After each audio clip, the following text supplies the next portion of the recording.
Harold says goodbye to an old woman and promises to see her tomorrow, and even the old folks can tell he looks stupidly happy because he finally got the house he always wanted, only for him to reach it and find the whole place already burned to ashes, dropping to the ground crying as if the universe really said congrats and get cooked in the same breath, since bro got his dream house and lost it in the same loading screen. After the flames die out, he wanders back into town with his head empty and his heart wrecked, thinking nothing matters anymore and wondering who could have done this, because when he came back from work the fire was already done, meaning there might be an arsonist around, and honestly his luck is so bad even bad luck feels awkward bullying him this hard. While walking, he overhears adventurers flexing about magic swords and treasure rooms in the maze, a place where people get rich by having talent, and that is exactly the problem, because Harold has zero magic skill, zero sword talent, average strength, average intelligence, and the most painfully average stats imaginable for a 25-year-old who suddenly needs money. He thinks that if he had real cash, a burned house would hurt less, so he heads to the bank and finds out he only has 150,000 rubes left, barely a month of manual labor pay, even though he once saved over 20 million by working non-stop repairing tools, woodworking, and selling wild herbs, all of which went straight into the house that just turned into charcoal. He withdraws all his remaining money, knowing full well he is about to make bad life decisions, planning to blow it on food or gambling,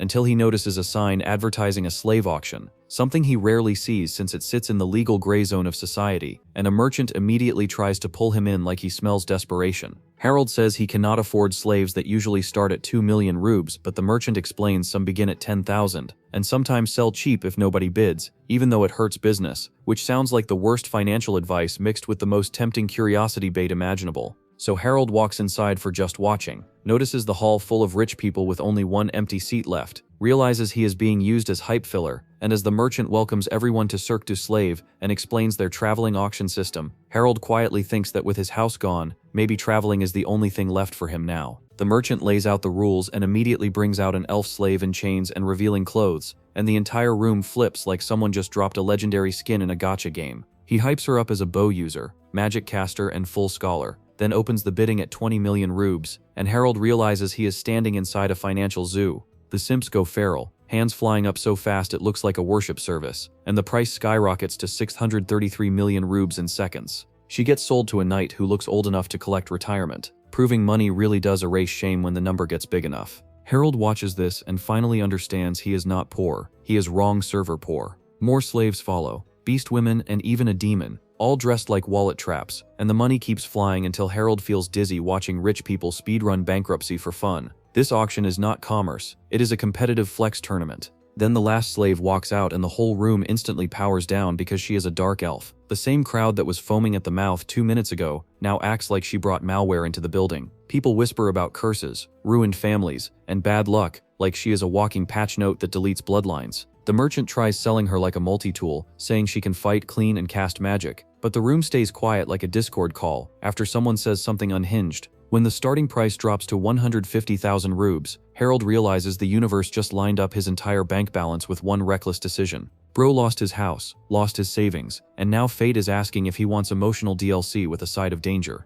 With nobody bidding, Harold raises his hand and the entire room looks at him like he just signed up for a horror movie side quest. The simps stare in disbelief because they would rather let a dark elf vanish than risk their comfort zone. The merchant confirms the sale, and Harold buys her for 150,000 rubes, which is either the steal of the century or the most cursed bargain bin purchase ever made. Afterward, the merchant admits dark elves sell for over $1 billion elsewhere but keeps the deal because reputation is his real currency, making him the most honorable man in the sketchiest business imaginable. He explains the collar system casually, like lethal obedience tech is normal hardware, and tells Harold to mark it with blood. Harold warns her first, and she introduces herself as Ati, like this is just another routine transaction in her life. That calm hits harder than panic ever could. He puts the collar on, introduces himself, and Ati shyly says she is glad he looks kind, and bro realizes his financial ruin just evolved into full-time responsibility mode. Harold walked in planning to waste his money on food or gambling, and walked out owning a dark elf and a destiny arc. This is the start of a survival run. Harold throws a coat over Ati so she can hide her ears and not attract every pair of eyeballs in town, because walking around with a dark elf is basically asking for side quests you do not want.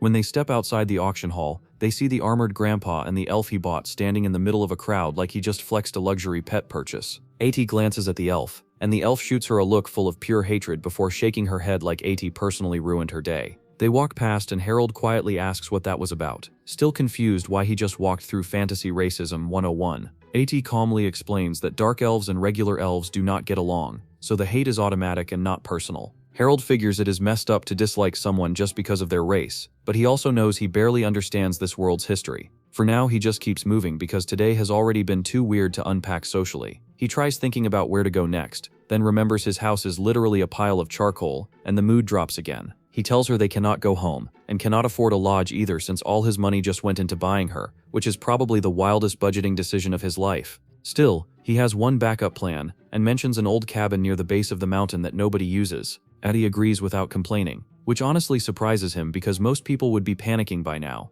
While walking, he notices how underdressed she still is, and says they should shop for clothes later. She immediately refuses, saying she does not want to burden him since he is basically broke, which somehow makes her the most considerate person in this entire mess. Harold feels weirdly lighter, like losing everything and gaining one quiet dark elf somehow stabilizes his brain. He tells her that if she needs anything, she should just say it, expecting food or clothes may be something normal. Instead, she calmly asks for weapons and armor, and Bro blinks because that escalated fast. Addie explains that since they have no money, the maze is their best shot, and even the upper layers can earn decent cash. She says she has experience exploring mazes before and just needs time to adjust to this new one. Harold remembers the merchant bragging that she knows magic and has dungeon experience, so this is not just talk. Also, with dark elves being treated like walking bad luck charms, getting a regular job is basically impossible for her. So the maze is not just an option, it is survival. To prove her point, she casually picks up a stone and hurls it skyward like she is skipping pebbles. A bird drops out of the air instantly, and Harold just stands there processing the fact that she sniped wildlife with a rock.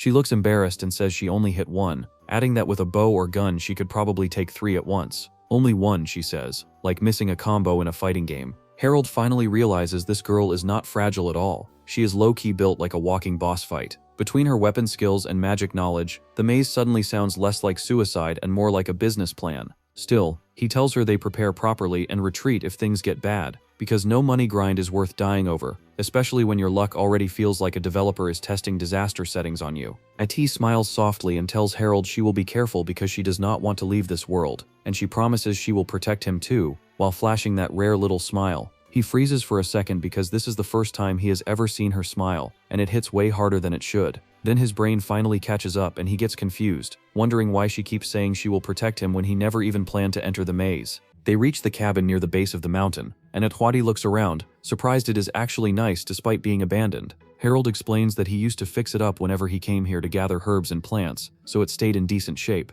She immediately offers to cook, and he lets her handle it like this is already a married couple speedrun. After dinner, she lays near the furnace while he quietly hands her a blanket so she does not freeze overnight. She suddenly wakes up and stares at him, tense like she expects something bad, and he quickly tells her to relax because he is not going to touch her. Atai thanks him and falls asleep almost instantly, which somehow makes him feel worse instead of better. He wonders if she is only pretending to sleep because she is scared he might attack her, which says a lot about what kind of life she has lived. Curious, he lightly pokes her cheek and she does not even flinch. Then his eyes drift to her lips, and he immediately looks away like he just committed a crime in his own head. Bro really folds from eye contact alone, so much for main character confidence. The next morning, he wakes up already messing around with a knife when heavy footsteps echo through the forest. A group of Imperial soldiers marches east in full formation, and Harold stiffens because there is no war with the kingdom of Tawakul that he knows of. Atani watches quietly and admits she has no clue what is happening on this continent, which makes her nervous about some larger conflict. He casually asks why she does not just leave for another continent, and she looks shocked that he would even consider that.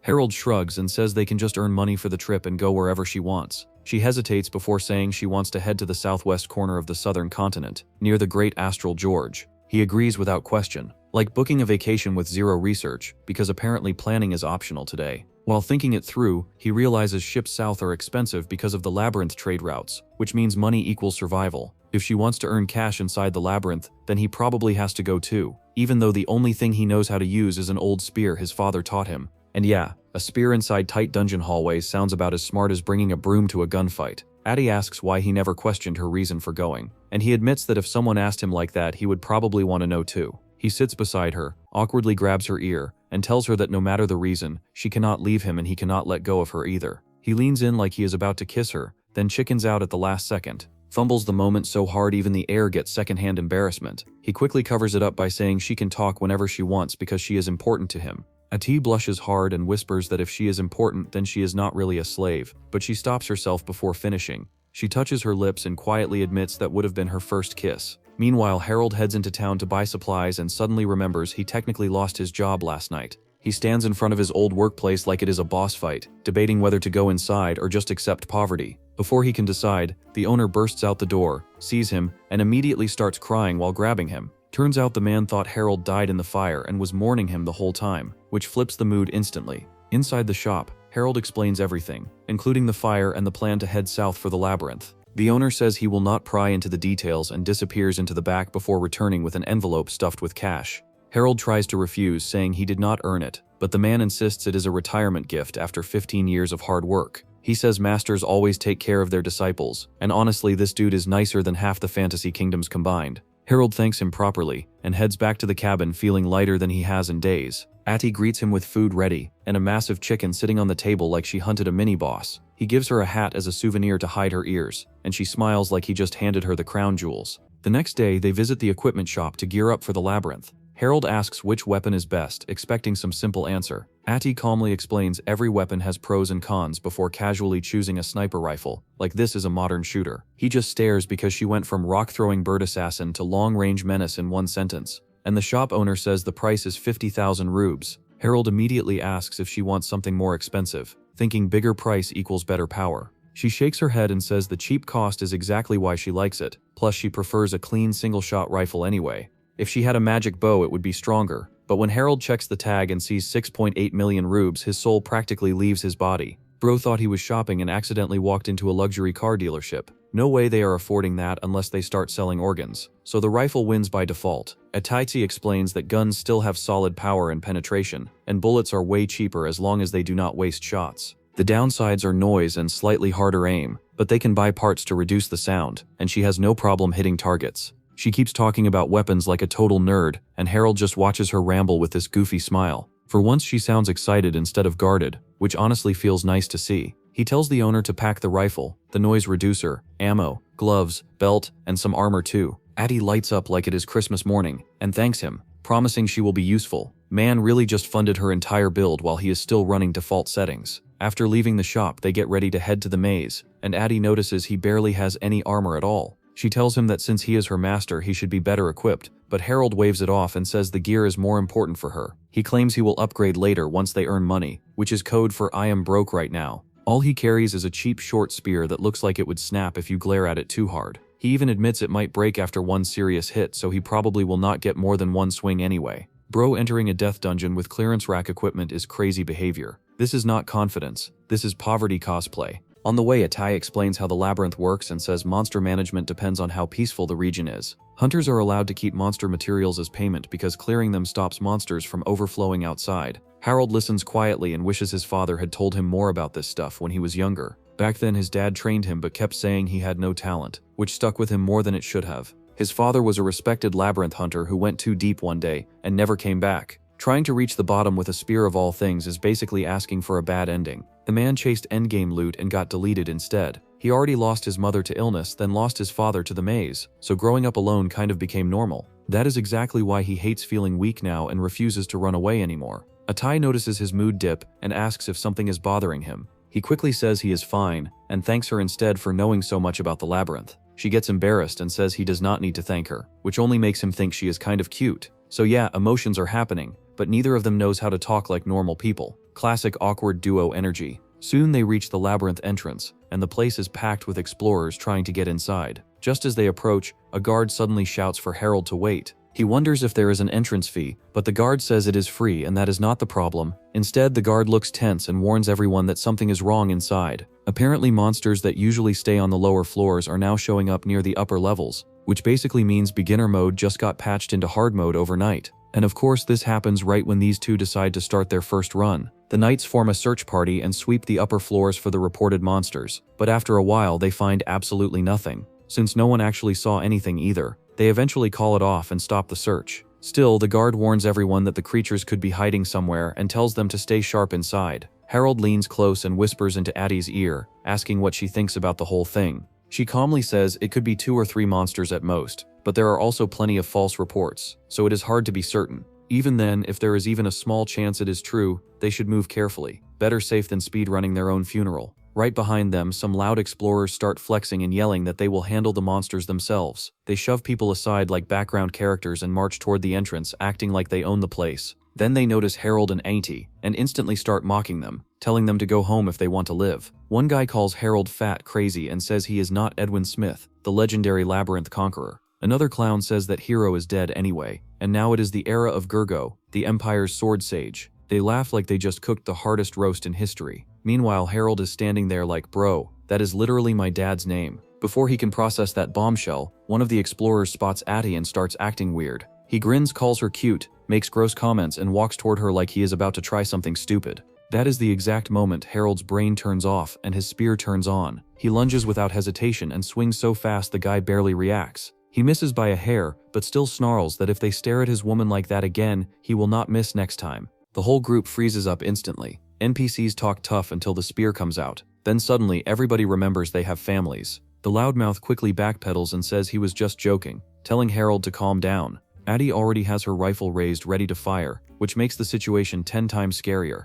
Harold notices and wonders if she is mad at him for overreacting, so he lowers his weapon and backs off because they do not have time to waste on idiots. As they walk away, the explorers whisper that they did not even see his attack clearly. A second ago they thought he was a newbie, now they are treating him like a hidden boss fight. Crazy how fast confidence evaporates. They finally step into the labyrinth, and Harold just stares at the place in awe. The walls and floor glow faintly, lighting everything like some weird underground galaxy. Addie explains that this area is called Labyrinth Luminance, which is why it shines like that. She quietly thanks him for protecting her earlier and gets embarrassed halfway through. Then she whispers that she was surprised when he called her his woman, because those words hit her harder than he knows. Of course he is too dense to hear a single thing. Bro has romance plot armor in reverse. After walking deeper, Asubi suddenly stops and fires into the darkness without warning. The shot cracks through the tunnel, and she calmly says she hit something. When they check, a small monster is already dead on the ground, dropped before Harold even saw it. He is stunned because to him it was just pitch black nothing. She shrugs and says she has always had sharp eyes and ears, so hunting in the dark is normal for her. Harold realizes she is way more reliable than he first thought. Man accidentally bought an endgame carry for the price of pocket change. He asks if they can go deeper, and she says she once reached the middle of the lower levels but could never go that far alone. That makes him wonder why someone that strong needed help in the first place. So he casually asks if she used to have friends before. Atty goes quiet for a long moment and does not answer. Then she softly says she had friends back on the western continent. Her voice drops a bit and the mood shifts fast. Yeah, there is definitely a story there, and it is not a happy one. Harold and Atay sit beside the monster's body to rest, and while they catch their breath, she quietly starts talking about her past. Back on the western continent, she used to be part of an all-women labyrinth party, and hearing that makes him curious. Although she looks nervous trying to explain herself, he quickly stops her and says she does not have to say anything if it hurts, so there is no pressure. She thanks him for that kindness, then decides to tell him anyway because she wants him to know who she really is. Their party used to earn a lot of money clearing the maze, but their leader fell for some random guy and started handing over their hard-earned cash like it was pocket change. Even with all that grinding, it still was not enough for him. Then one day she gets drugged, blacks out, and wakes up already sold to a slave trader like some discounted inventory. She explains that pure dark elves fetch higher prices, so to them she is not a person, just a walking price tag. Hearing that makes Harold feel awful, and he apologizes for making her relive any of it while calling the old leader straight trash. Addie shakes her head and says if that woman had not fallen in love and ruined everything, she never would have met someone kind like him. If her new master had been some creep, she would have hated her old party forever, but instead she feels weirdly grateful. It has not even been a full day, yet she already trusts him, which honestly catches him off guard. He does not remember doing anything special, but now he quietly decides he needs to step up and actually be a good master from here on. While he starts cutting the monster apart for materials, she whispers that if she ever falls for him, she might do something just as reckless for his sake, although of course he hears absolutely none of that. They move deeper into the labyrinth, and she gets smoother with the rifle, dropping monsters with clean single shots like it is target practice. One bullet, one body, reload, repeat, and Harold just watches like yeah, she is hard carrying this run. After stacking up a pile of mole fur, he groans that the loot is getting heavy, and says they should head home before his back files a complaint. She calls him over though, saying she found something strange ahead. There is a door sitting by itself, the classic suspicious treasure room setup that screams either jackpot or instant regret. He was ready to clock out for the day, but now his eyes light up because greed hits fast. Bro really forgets exhaustion the second treasure is mentioned, so they decide to check it out. She casts a spell and tiny glowing butterflies appear, which makes him stare like he just witnessed DLC magic.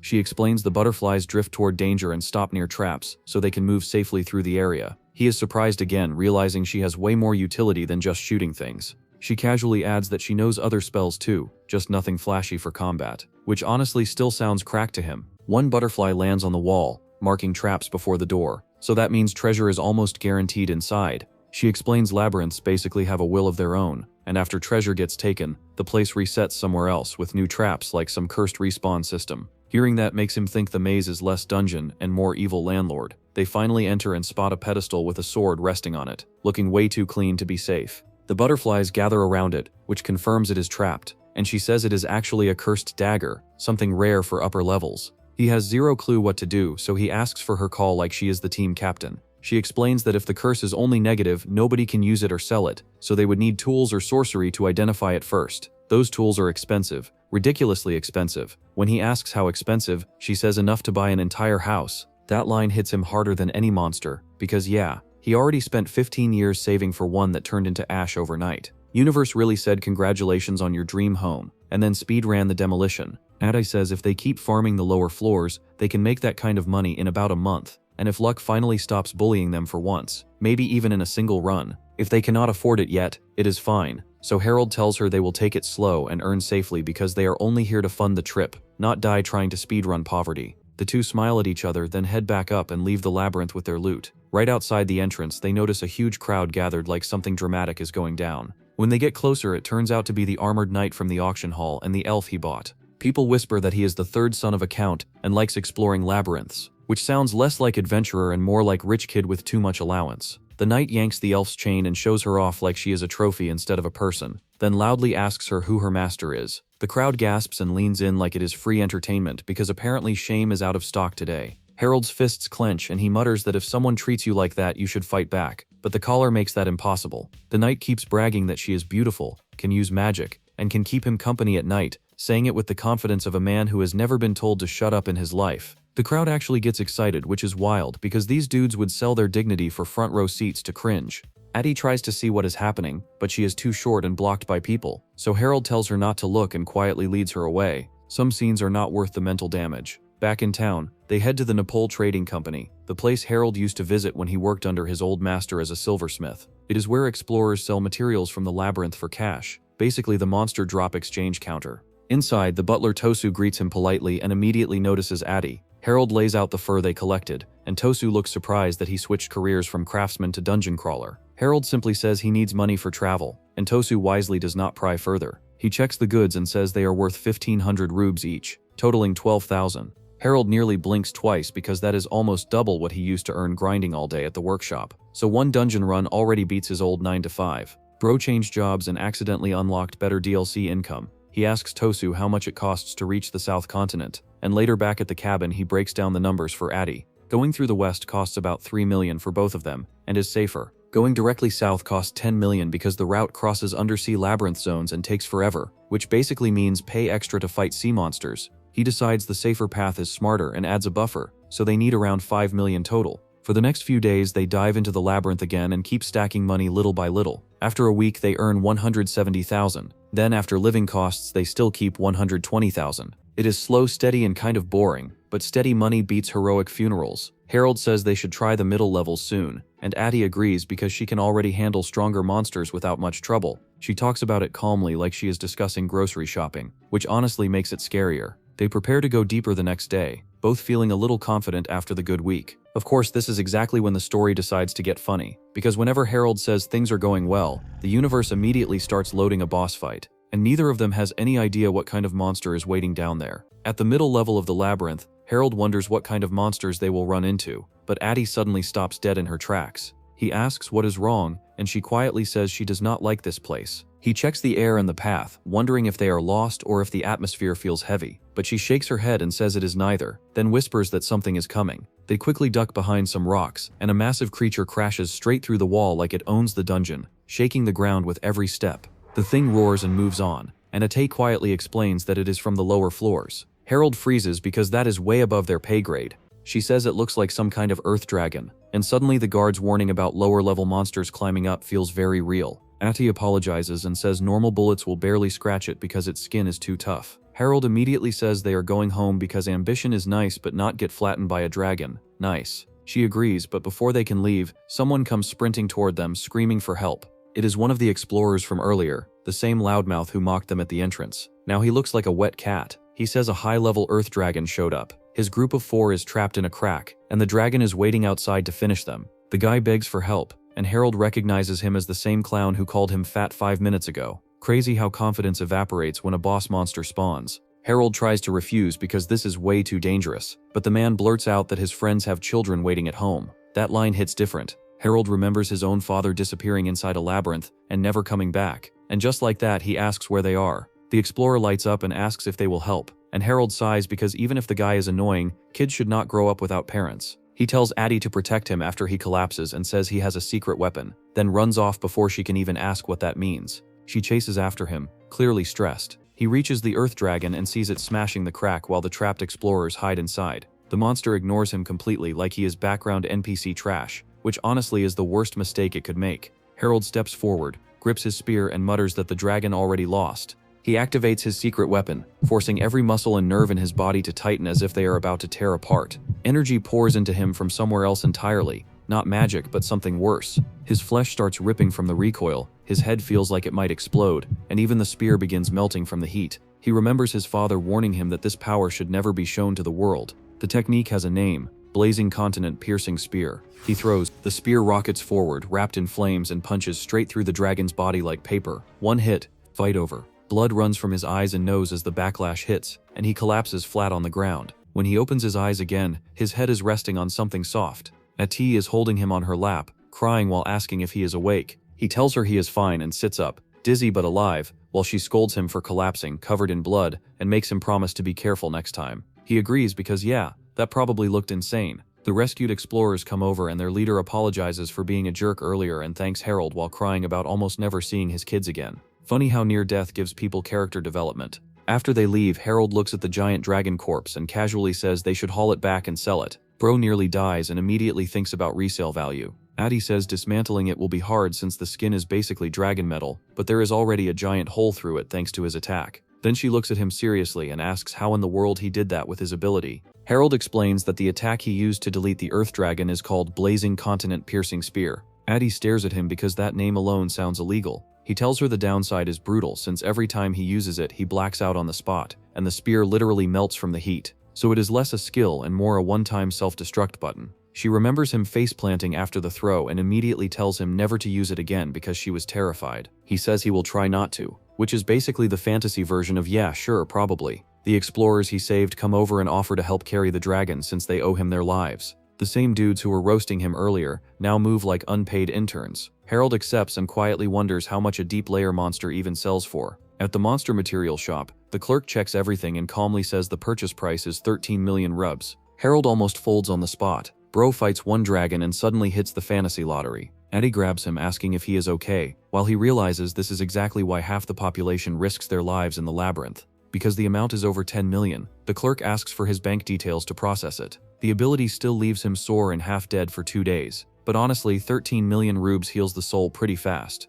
When he checks his account later and sees the full amount sitting there, he just stares at it like the numbers might disappear. Now they can finally afford the ship to the West Continent without scraping coins together like broke NPCs. On the way back he buys Ati a peach tart. She asks if he wants some and he says no, so she lights up like she just won treasure again, and happily claims the whole thing for herself. He tells her to listen while she eats and explains they finally have enough money. So tomorrow they head to the port city and start their trip south. She thanks him between bites, looking way too happy over one pastry. And honestly, it is kind of cute. After all the chaos, this feels like their first normal day. The next morning they wait for the carriage that will take them to the port. From there they will cross to the West Continent, then sail south. As they ride out, Harold sees the burned ruins of the house he worked 15 years for. He remembers the flames and how he thought everything was over, yet somehow he is now rich, traveling, and sitting next to a dark elf with a rifle. Life really said plot twist and kept moving. He smiles at her, and she asks if something is wrong. He asks what the West Continent is like, and she says it is rough but lively, full of many races and constant fights, yet interesting because of all the diversity.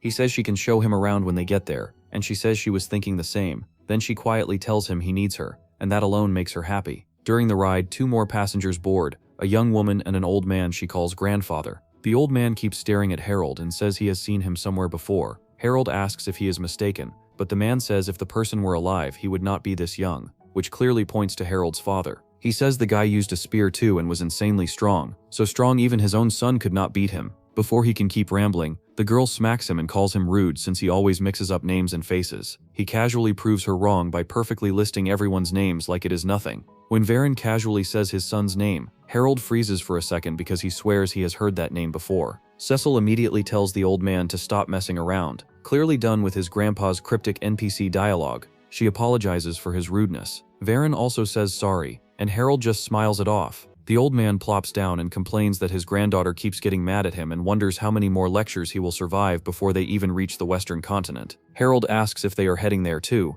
and Varen happily says they will be travel partners for a while and looks forward to the trip. As they near the port city, Addie spots a huge ship in the distance and says they must be close. When they arrive, Varen says goodbye and wishes them a nice ride. Cecil tells them they are boarding a ship called Balestia and suggests they come along if they have not picked one yet. They wave goodbye and Addie asks Harold what he wants to do. He says if the price is not crazy, sticking with them sounds safer than gambling on a random boat.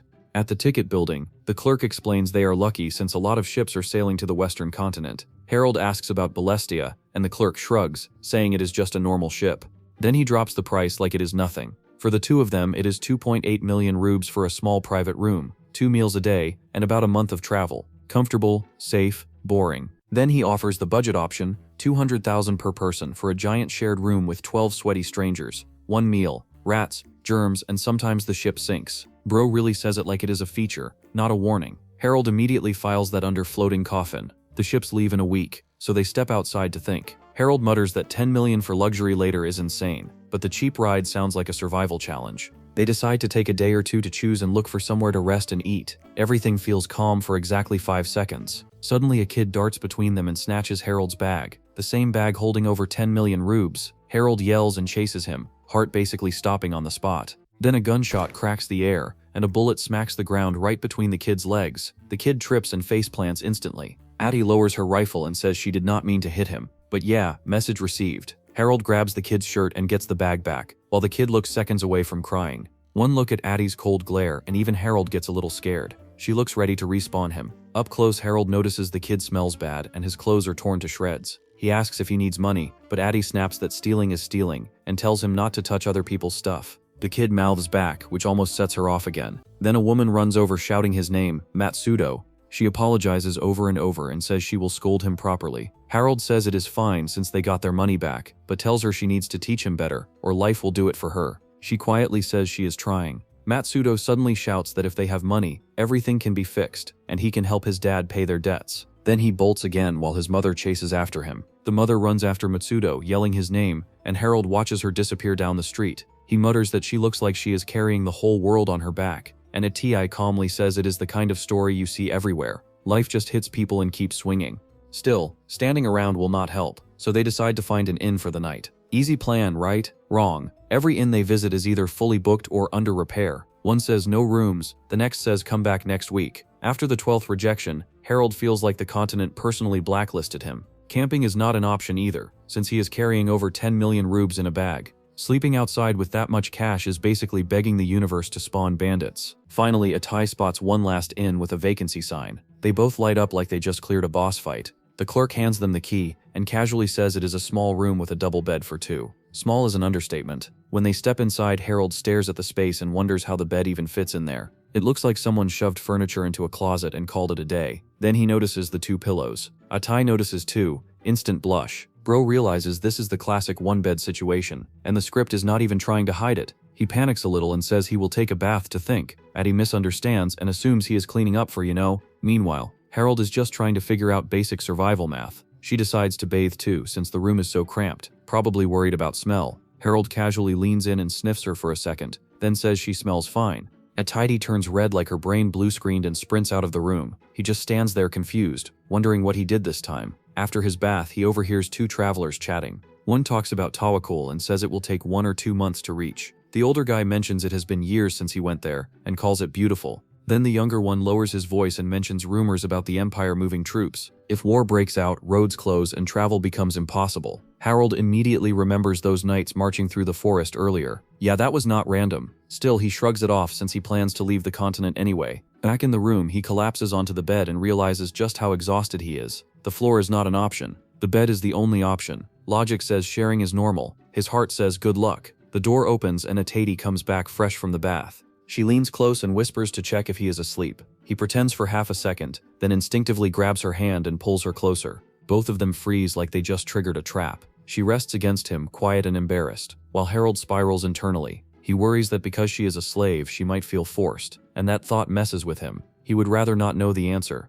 so he just changes the topic like the world's worst romantic lead. Atati softly hints that she wanted this night to be special, and that she wants him to be gentle for her first time. Harold, being legally dense, hears absolutely none of it, and starts talking about ship tickets instead. Incredible. Man dodges emotional cues like it is a profession. They discuss Ballastia, the same ship Varen and Cecil mentioned. Around 3 million rubes. Safe, normal, not fancy. It makes sense financially, so they decide to buy tickets tomorrow. At Piney-Balls, but clearly looks a little disappointed. She rolls over and goes to sleep. Harold thinks she is just tired. Of course he does. He lies down and awkwardly hugs her, thinking it is fine since they are sharing the bed anyway. She gets annoyed and thinks if he is going to do this much, he should at least commit. Meanwhile, Harold just thinks she is really soft and wonders why everything feels so complicated. Bro is out here fighting dragons, but losing to basic romance mechanics. The next day, they head back to the ticket office, and Harold finally commits. 2 tickets for Ballastia. The clerk says 2.8 million rubes like it is pocket change, takes the money and hands them their passes.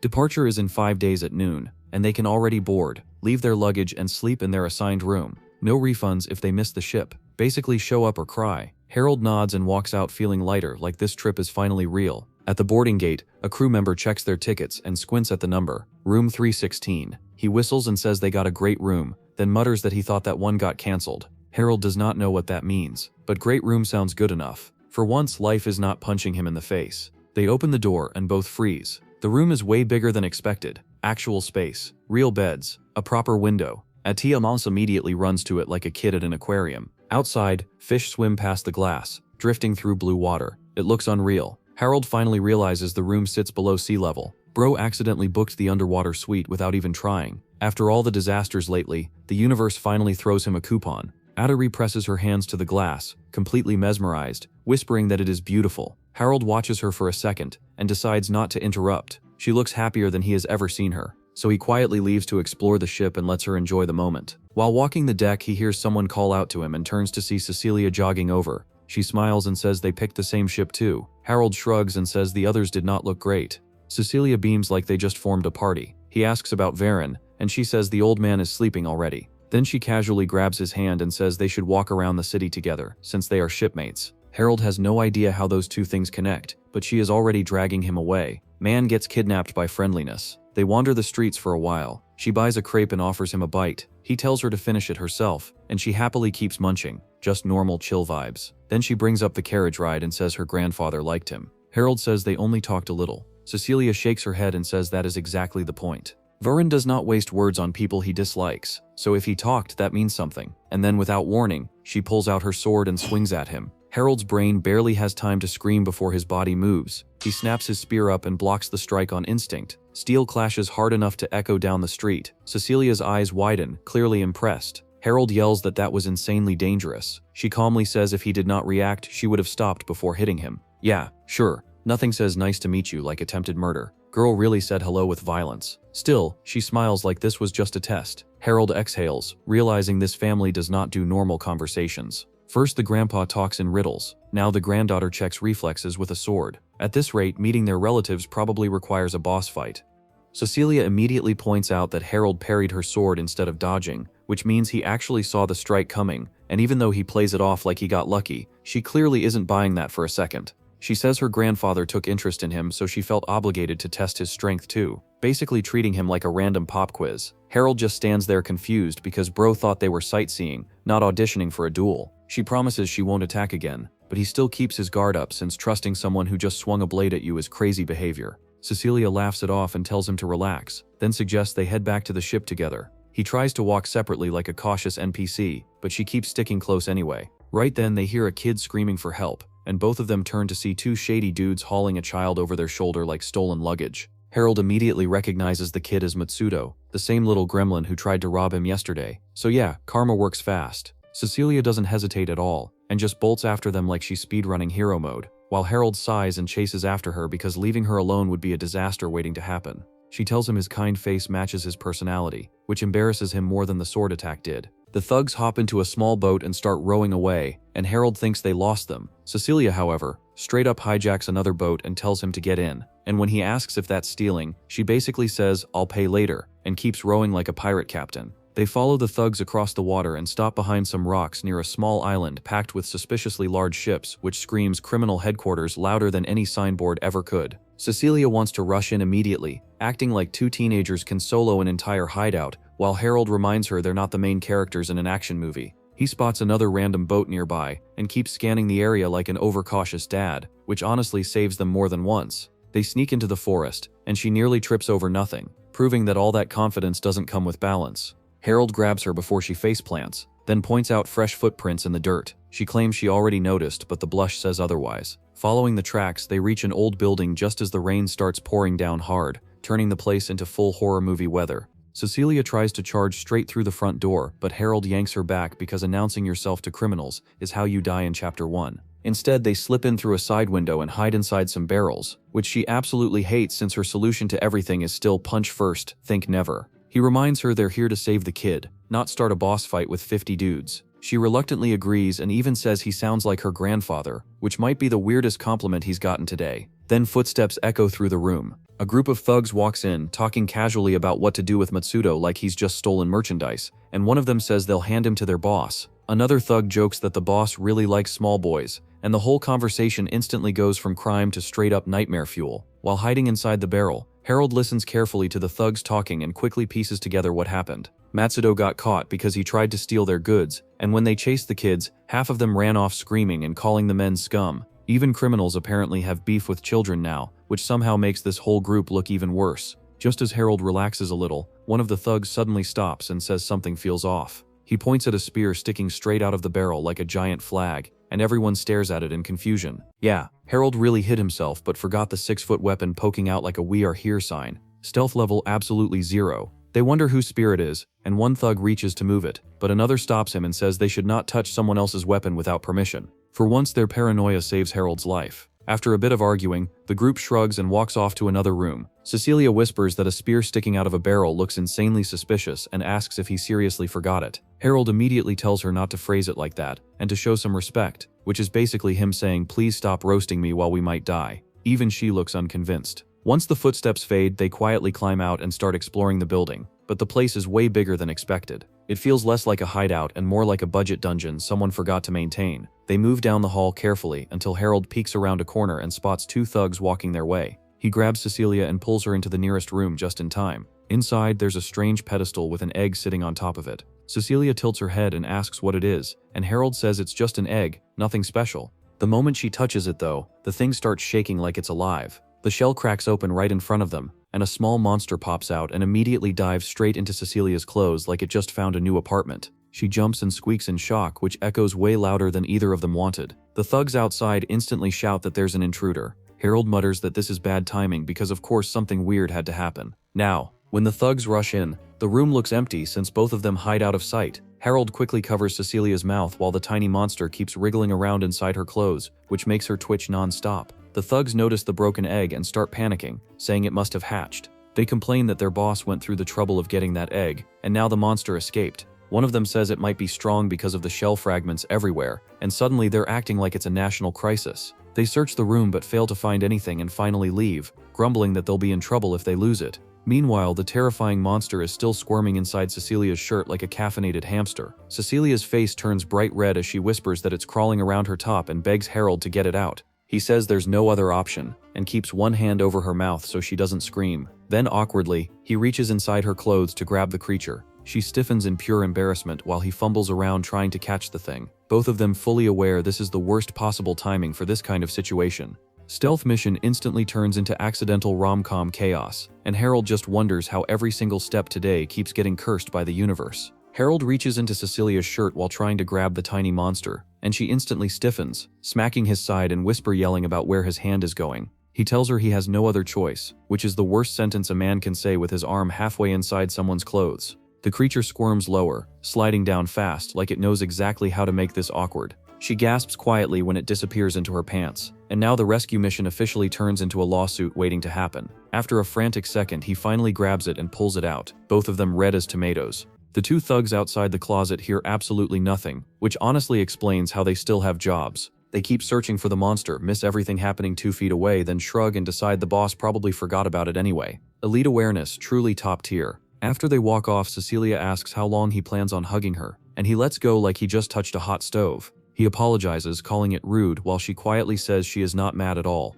In fact, she likes him now, which is wild considering the last 5 minutes looked like a crime report. He asks what she said, and she instantly denies it. Classic. He studies the creature in his hand and sees a tiny rock-like body with a dragon head, almost cute in a weird way. The thing looks sad, probably because its career path just switched from black market item to pocket pet. He asks if it understands him, and it nods, which catches him off guard. Smart little guy. He offers to let it come with them, and it lights up like it just got adopted. Cecilia shivers and says the snake creeps her out after everything that just happened, which is fair. He shrugs and says it seems harmless. Emotional support lizard acquired. They sneak through the building, checking every floor while avoiding the pirates like it is a low-budget stealth game. After clearing the bottom levels, they reach the top and stop at the last unopened room. Voices drift through the door, and the tone is wrong. Way too sweet and way too creepy. Someone keeps calling a boy cute, like this is not already suspicious enough. Harold hears the kid's voice and realizes it has to be Matsudo. So much for a quiet rescue. He sighs and tells Cecilia they will have to break through by force. Subtlety officially leaves the chat. He explains the plan fast and tells her to rush in, grab the kid, and run.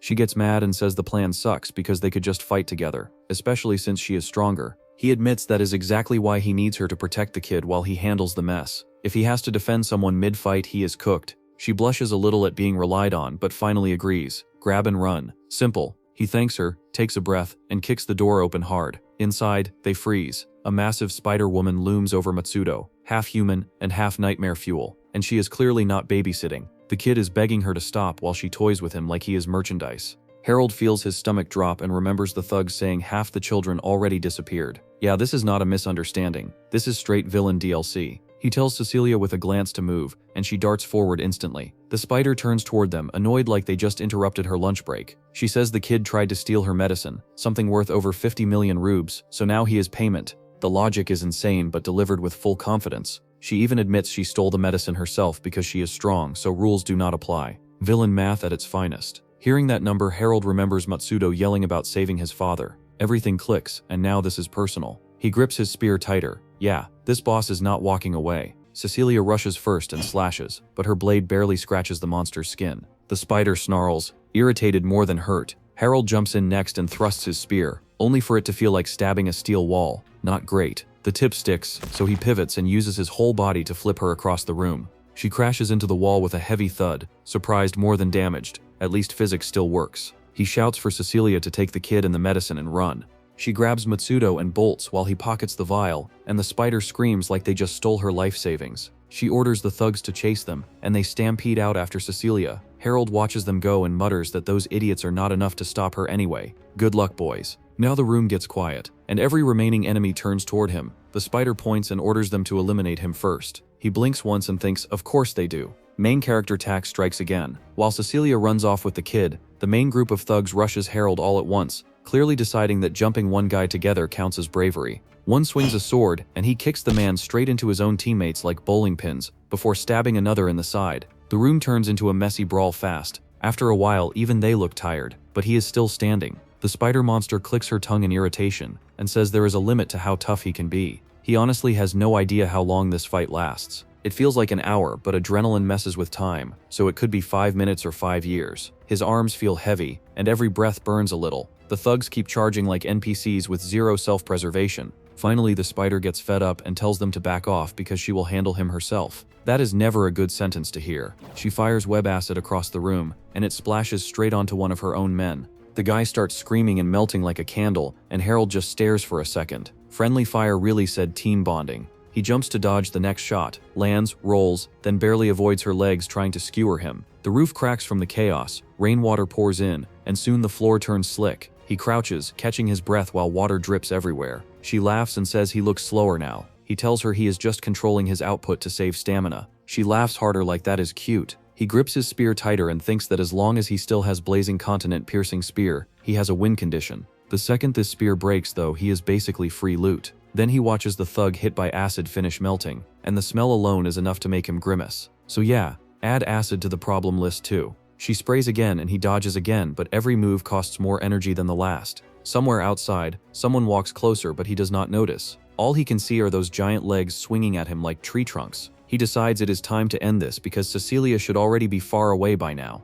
He turns to run, planning to retreat, but the rainwater betrays him. His foot slips. He crashes flat on the floor. Of course, universe timing is cosmic level cursed. The spider lunges down to finish him, fangs first, then a gunshot cracks through the storm. A bullet whistles in from outside and lightning slams straight into it mid-air like the sky itself chose violence. The shot explodes with electricity and drills into the spider monster's body. She screams, twitching as lightning crawls over her. Then her entire frame breaks apart and collapses into pieces. 1 second she is winning, next second she gets deleted by weather DLC. The remaining thugs stare at the smoke, look at each other, and instantly decide they never signed up for this. They bolt like rats off a sinking ship. Harold blinks at the empty room, still lying on the floor, trying to process what just happened. He looks out the shattered wall and spots her on a hill. Atai lowers her rifle. He runs outside, and she sprints straight to him, grabbing him tight like she is afraid he might disappear. She says she forced lightning to strike her bullet so it would hit harder, which sounds insane but also somehow checks out. She made sure not to hit him, of course. He just stares because apparently she can now bully the weather itself. Casual. She explains she placed a magic mark on him earlier, so she always knows where he is. Tracking spell. 1 week duration. Reapply as needed. Convenience level broken. He hugs her back and apologizes for worrying her. She tells him next time she is coming with him no matter what, and he agrees because arguing with that kind of firepower feels dumb. Together they head back toward the boats where Cecilia waits with Mitsudo. She calls him slow, then immediately asks who the girl beside him is. He tells her to save the questions because now is not the time for an interview. She nods. Fair. The rain starts easing up and the sky clears just enough for travel. They split into 2 boats and row hard toward the port. Halfway there, Cecilia notices the kid feels too cold, way too cold. She lifts his shirt and sees dark spots spreading across his skin. Poison. The spider must have infected him earlier. Her face goes pale, instantly. Harold pulls out the expensive medicine and says it should work on poison too. It has to. They do not have anything else. She forces it into his mouth while crying, but he coughs it back out. She tries again. Same result. The medicine that supposedly heals everything just sits there useless, like a bad miracle. She shakes him, calling his name, begging him to respond. He does not. His body goes still. The boat keeps moving, but everything feels quiet now. They reach the port and return the boat without saying much. The first thing they do is give him a proper burial. Harold remembers the boy's mother running through the streets earlier, shouting his name, trying so hard to keep him safe. She only wanted to hold her son again. Now she never will. To her, Mitsudo is missing, not gone, and that lie feels kinder than the truth. Cecilia quietly picks up a flower and says she wanted to save him, but does not regret her choice, because she could not have done better. She turns away, trying to harden her heart. The kind of mindset you get when you live by the sword and see death like it is just another Tuesday. He gives her space while looking at Eddie, realizing both of them have already lived through things like this, while he is the only one still emotionally lagging behind like a tutorial player who skipped the warning screens. They finally reach town by sunset, yet the guilt sticks to him no matter how far they walk. Eddie tells him to stop blaming himself because there was nothing he could have changed, and being alive is what matters most. Suddenly a woman runs up, shaking and breathless, grabbing him and asking about Mitsudo, saying her son disappeared. She explains that her husband just passed away too, and wanted to pat his son's head one last time, then collapses to her knees. He remembers the kid searching everywhere for medicine to save his father, only to lose his life doing it, and now both of them are gone. The thought hits like a truck and he keeps replaying every choice, wondering if better timing could have saved them, even though deep down he knows the poison already sealed the outcome. With a heavy voice he tells her he does not know what is right anymore, and she apologizes for troubling them before running off to keep searching, still refusing to give up on hope. Auntie watches him with worry while staying quiet, and after that they spend days on the boat with nothing special happening. The case slowly fades into the background like every other tragedy the world forgets, because life keeps moving whether you are ready or not. He tells her about a random bootleg stone he found, and they name it together, a small distraction to keep their minds from spiraling. Even then, he cannot shake the fear of sudden endings, thinking about his house burning down, or fights where 1 second decides everything. Honestly, his life lately feels like the universe is speedrunning worst-case scenarios, just to see if he crashes out. Atai notices his face and asks what is wrong, and he says it is nothing, trying to brush it off like always. She does not buy it, steps closer, and before he can dodge the topic or overthink it again, she pulls him in and presses her lips to his. After that heated moment, they slowly pull apart while both of them are still catching their breath, and Atai quietly says that when a man is carrying too much pain in his chest, he should stop overthinking and just hold a woman close instead. She calls it the best cure she knows, like some ancient therapy technique that definitely is not written in any medical book, yet somehow sounds convincing anyway. Then, without even hesitating, she drops her drawers and tells him to do whatever he wants, which hits Harold so hard his brain practically blue screens on the spot. He pauses, staring at her like he just mined gold with his bare hands, and asks if she is absolutely sure because this feels way too good to be real. She nods with full resolve, and he crawls closer while warning her that if he starts, he might not stop even if she yells for mercy halfway through. And honestly, with her asking for that Woody under the hoodie, she is basically handing him the bakery menu and telling him to sample everything. So at that point, the man never stood a chance. They lock lips again and pull each other close while the tension melts into something softer, and he brushes her ear while she shivers like someone just turned the AC to maximum. His hands wander carefully, testing boundaries while she holds onto him tighter, and the whole thing feels less like wild chaos and more like two lonely people finally letting their guard down for once. The ship creaks gently around them while time just kind of disappears, and even Harold realizes he is moving on pure instinct instead of thought. Eventually things calm down, the heat fades, and reality creeps back in like a cold splash of water. Later, when the ship starts sailing again, he looks down at his own hands like they just committed a felony, wondering what exactly he just did and how he let things go that far. For a guy who usually overthinks everything, he really just speed ran that decision tree with zero hesitation, which honestly surprises even him. As the ship rocks quietly, guilt starts creeping into his head, and he wonders if she only said those things because she cares about him, or because the collar of servitude pressures her into obedience. That thought hits harder than anything else, and suddenly the moment feels heavier than it should. He keeps asking himself if she truly meant it or if she expected him to hesitate, because if she did not, then he might have taken her words too seriously. So he decides he needs to cool his head for a while and walks the ship like a man trying to outpace his own thoughts, which, spoiler alert, never works for anyone. While he is wandering the deck pretending fresh air will fix emotional damage, someone suddenly calls out to him, and it turns out to be Cecilia's grandfather, Varin. The old man casually sits beside him like they planned this meeting 3 business days ago, which immediately throws Harold off. Varin tells him to relax and says he just wants to talk and thank him properly for taking care of Cecilia. He even apologizes about Matsaso's case, which surprises Harold since he did not expect Cecilia to tell her grandpa everything. The old man chuckles and says Cecilia is strong enough to survive on her own anyway, then starts dropping life lessons about how strength, victory, and survival are completely different things. He even jokes that Cecilia has been a bit reckless lately and that Harold might be the one secretly keeping her in check. And honestly, the wink he gives after that feels way too knowing, like this grandpa reads people better than a fortune teller. Then, out of nowhere, Varin says that if Harold wants to cool his head, they should just trade a few blows. And before Harold can even process what is happening, a crowd gathers like it is fight night. Suddenly it is wooden sword versus wooden spear, and everyone is hyped like they bought tickets for a championship match. Harold sighs because fighting an old man feels wrong, but the moment Varin moves, that thought evaporates instantly. The guy spins up a literal tornado of aura around himself, and Harold realizes this is not some retired grandpa, but a walking boss fight. When Varin finally reveals he is the former sword sage, everything clicks into place, and Harold internally screams because of course the cute girl's grandpa is secretly built like a legendary DLC character. At that point, surrender sounds pretty appealing, but Varin clearly did not come here for early exits. The fight starts fast, and before Harold can blink, Varin vanishes and reappears beside him, smacking him away like he is testing a new baseball bat. Copies of the old man start surrounding him, and Harold swings on pure instinct while the crowd cheers like it is the best entertainment they have had all week. Eventually, he ends up flat on his back, covered in bruises,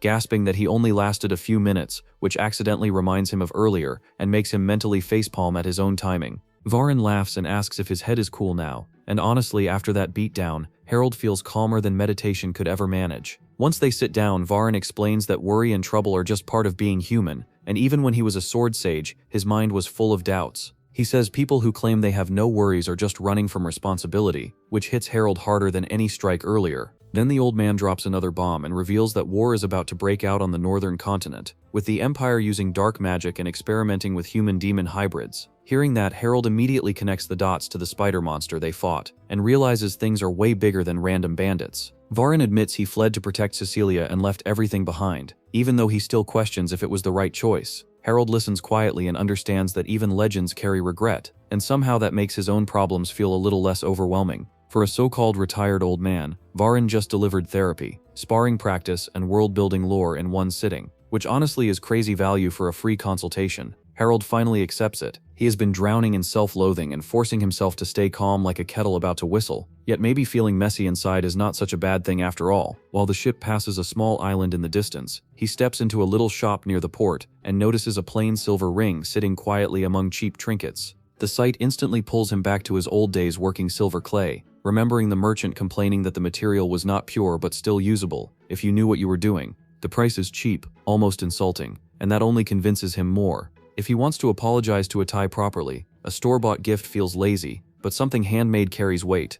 So he asks for tools, and the merchant smirks and says they are in the bag already, clearly assuming Harold knows what he is doing. With a tired smile, he admits he has been a silversmith for 15 years, and the sadness in his voice makes it sound less like a flex and more like an old scar. When he returns and opens the door, he sees Atai sitting on the bed feeding the little rock snake like it is a house pet instead of a dungeon souvenir. She looks up and smiles with zero anger in her eyes, which somehow makes his guilt worse because forgiveness hits harder than yelling ever could. She happily explains she has been feeding Echidna, proudly naming the creature like a proud mom showing off her weird child. He hesitates, then blurts out that he wants to apologize, which immediately confuses her. For what? She asks, genuinely puzzled. He admits he feels like he forced things last night, like he hid behind words and pushed too far. Before she can react, he slips the ring onto her finger, and the surprise on her face almost knocks him over. She lifts her hand and stares at it like it is treasure, whispering that the silver ring is beautiful, and asking if he bought it just for her. He shakes his head and tells her he made it himself, then immediately starts rambling about how silver repels evil spirits and demons, and how werewolves hate it too, basically info dumping like a nervous NPC. She laughs and teases that Mr. Werewolf already attacked her once, so maybe the charm came a bit late. Then she smiles softly and says she does not want any wolf except him, which nearly makes his brain shut down again. She tells him she was happy, that he was gentle, and that it was a memorable first time, not something forced. Meanwhile, Harold stands there stunned, wondering how this discount self-esteem build somehow pulled a legendary tier girl, because the math simply does not check out. Before he can process anything, she tackles him onto the bed and says that if he still doubts it, she will just have to prove it. They kiss again, playful and warm, more teasing than desperate, and he tries to resist out of pure embarrassment, but folds instantly like wet cardboard. She asks if he is ready, and the whole vibe feels lighthearted instead of heavy, like they are joking with each other rather than drowning in tension. Even Echidna freezes in place like it just walked into the wrong documentary and regrets every life choice. The moment fades into laughter and warmth, and the ship finally docks at the island as if the world politely waited for them to finish their emotional side quest. Honestly, the timing feels so convenient it might as well be scripted. After stepping off the ship, they explore the port city together. The place is smaller than the last one, but more organized. Clearly a military harbor with sailors and soldiers constantly moving around. Atai explains that the constant patrols make it safer, although there are other problems hiding underneath. She mentions the red light districts and how too many lonely soldiers lead to messy consequences, broken homes and overcrowded clinics. Harold immediately says he has zero interest in that stuff because he already has her, which makes her smile in relief. They sit on a bench and she quietly admits she wants to stay with him for real, not because of the collar. Then she confesses that if he had pushed her earlier against her will, the collar might have treated it as defiance and killed her, which makes his stomach twist. He reaches for the collar thinking about removing it, but realizes he has no idea how, like trying to uninstall a curse without the password. Still, she insists on wearing it for now because she sees it as a symbol of belonging, not ownership, which hits very differently. As they walk through the streets later, Harold notices a massive luxury ship docked nearby, and wonders if it came from the northern continent too.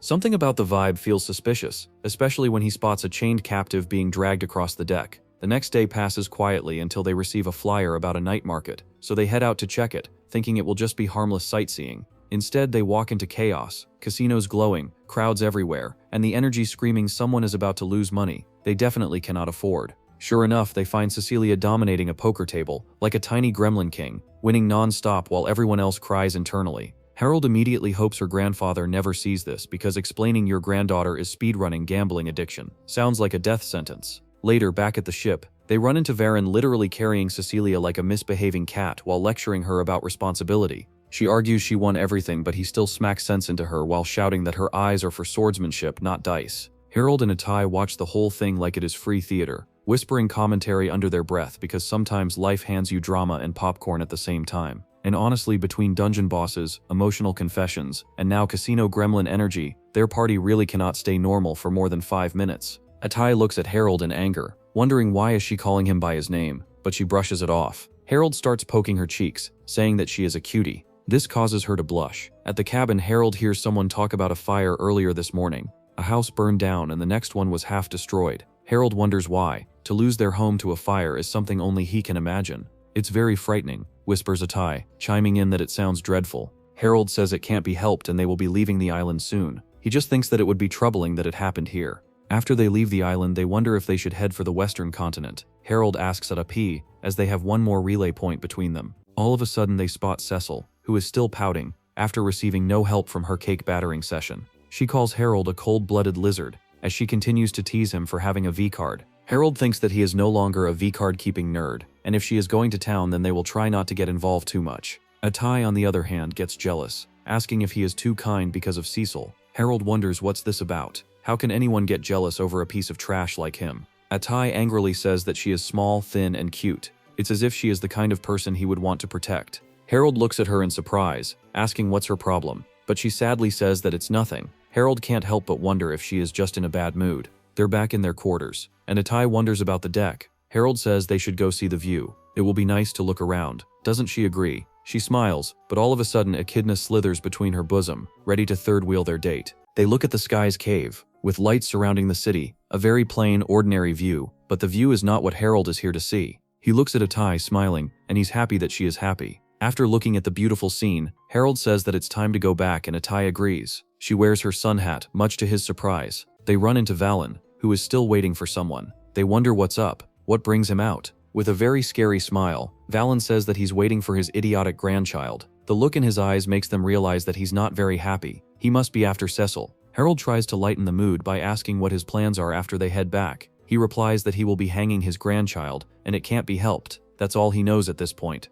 He'll tie her and have her realize that sitting is a privilege for the obedient. Harold tries to reason with the old man that it might be too much. Valen is not in the mood for it, asking if he wants some of what he's dishing out. Harold quickly tells him that he's not in the mood. He's not fruity. Valen turns to leave, saying there's no need for more information. Harold is still not convinced that it is suitable for her mistake. Atai looks at Harold in anger and jealousy. Valen interrupts their thoughts, saying that Cecil never listens. Harold tries to cool the old man, saying the children never know how the parents suffer or how they feel. Valen likes it, saying that he's been lenient with his grandchildren as they're all cute, but he won't have the luxury to be absent. He further explains that she is using her eyes that have been trained for swordsmanship, for gambling, and he didn't train her so she could use his gift for such naughty purposes. Harold realizes that he's not punishing her for gambling, but for using her skills in the wrong place. Valen points to the rock snake, wondering what is that. The rock snake is happy to poke out of Atai's milkers. Harold quickly says that it's their pet. Valen, on the other hand, is not too happy with the snake, wondering why they have a demon as a pet.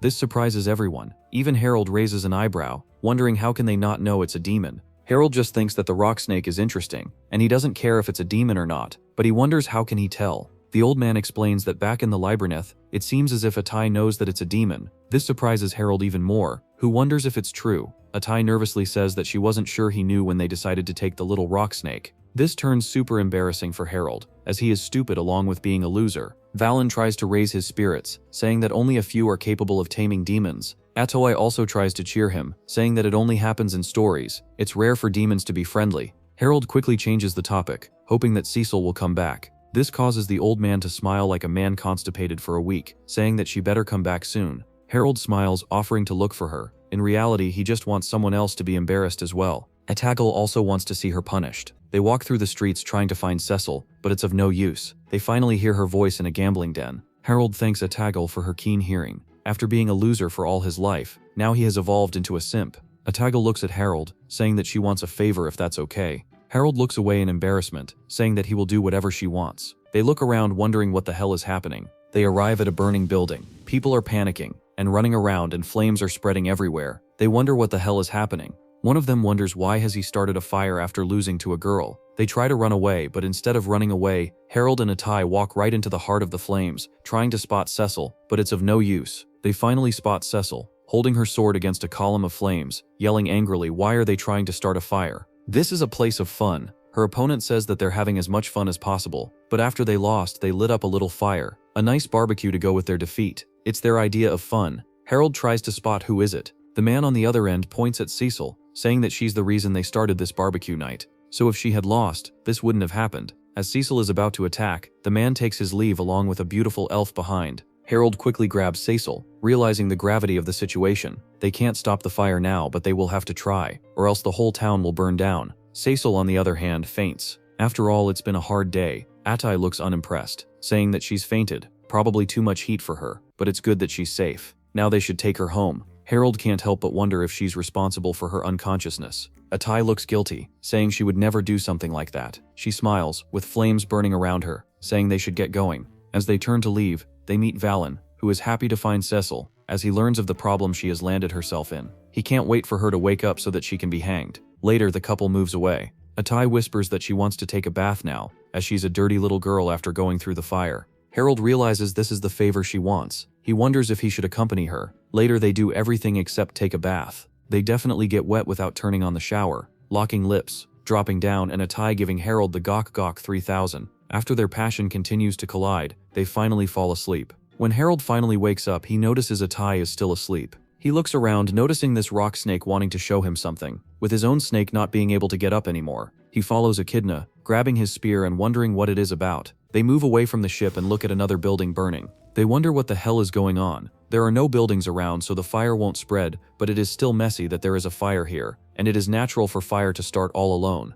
All of a sudden, a bootleg copy of Redo of Healer appears with an elf chained behind him. Harold wonders who this guy is. The man, on the other hand, wonders what this is. He is rude. Harold tries to play it cool, but the man calls him trash, saying that he is the third son of a certain count of the Empire. This surprises Harold as he realizes that he is the Ardman man who won the elf in the bidding war. Realizing that he is the son of a count, his going to the Libryneth must be true. He wonders if he is the guy from the auction house. The pretty boy, on the other hand, is smug. Harold decides to suck up to him, wondering how did such a great man end up in Ireland. The man smiles, saying that he can't stay in one place too long. He has been hearing a voice ever since he was little, and it never goes away. He continues to follow it, thinking of it as a revelation, and he can't stay in one place for too long. Harold can't help but wonder if he should be chained up in Arkham Asylum. He further tells Harold that the internal voice tells him to keep burning it all. He should burn everything that he doesn't like, and it is so fun. But ever since the last fire, he has been having a blast. At the gambling den too, Harold wonders if the fire in the Kingdom of Lemist was a newly built house.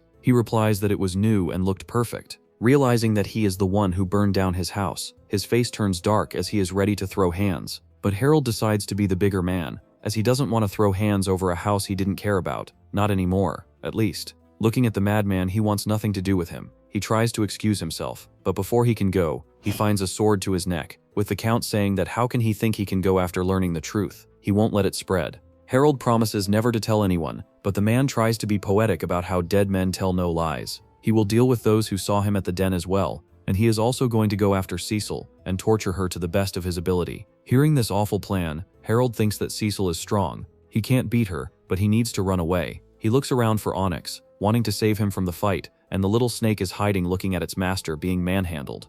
The Count's son swings his blade, but Harold parries the blow easily, surprising the pretty boy, asking how can he do that. Harold realizes that this pretty boy is nothing but fluff. He continues to parry each blow, giving the illusion that the man is getting weaker. Harold doesn't want to put him in his place, but he's a dog that can only bark, not bite. He looks at the elf, wondering if it would be trouble. On the other hand, he realizes that the elf is happy to see her master get his bottom beaten, recalling how she was treated back in the Libryneth. She must be feeling amazing seeing his master get a taste of his own medicine. Her master, on the other hand, swings his sword like an idiot, but Harold knocks him out cold. He wants to kill him, but the elf stops him, saying that not until he removes the collar it will be troublesome for her if he dies. Harold realizes what she is asking for. The elf thanks him for beating the stuffing out of him, as it would have been troublesome for her collar. The guy is weak and has no idea how he's been diving into the Libryneth. She looks away in disgust, saying that he really would have been long gone if not for her, and she's not too fond of his master's lighting hobbies. Harold realizes that she's a yapper, a certified one. He ties her up with the pretty boy, but instead of helping her out,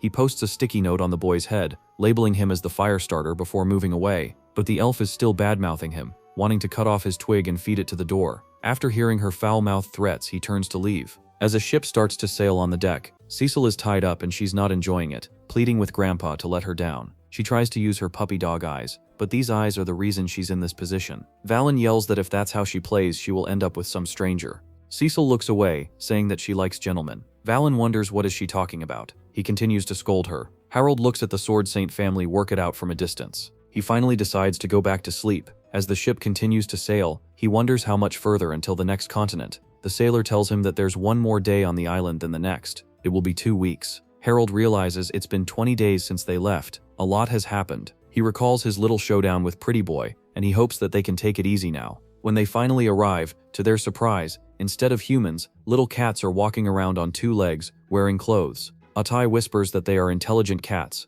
They can understand and speak. They surprise Harold as they are not demi-humans. They hear a little cat wondering what's wrong, and this is a nice island with a lot of shopping stores. The cat finally turns away, surprising Harold as it's real that they speak. They look at the cats, living their best life. One of them approaches Harold, asking if he would want a tour of the island. He'll also get a discount. Hearing the large prize, Harold wonders if it's not a good idea, but the cat is about to cry, begging him that he can't live without work. As he continues to cry and beg, the cat promises to let them pet his belly if they agree. They finally agree and want to receive the promised pets. Atai goes ahead petting the little cat. Everyone's happy as they continue to walk around the city, looking at beautiful statues, shopping districts, and many more. Harold finally hands the little kitty its payment, but the little kitty on the other hand looks at Echidna, yelling out it's a demon. How can he be friends with a demon?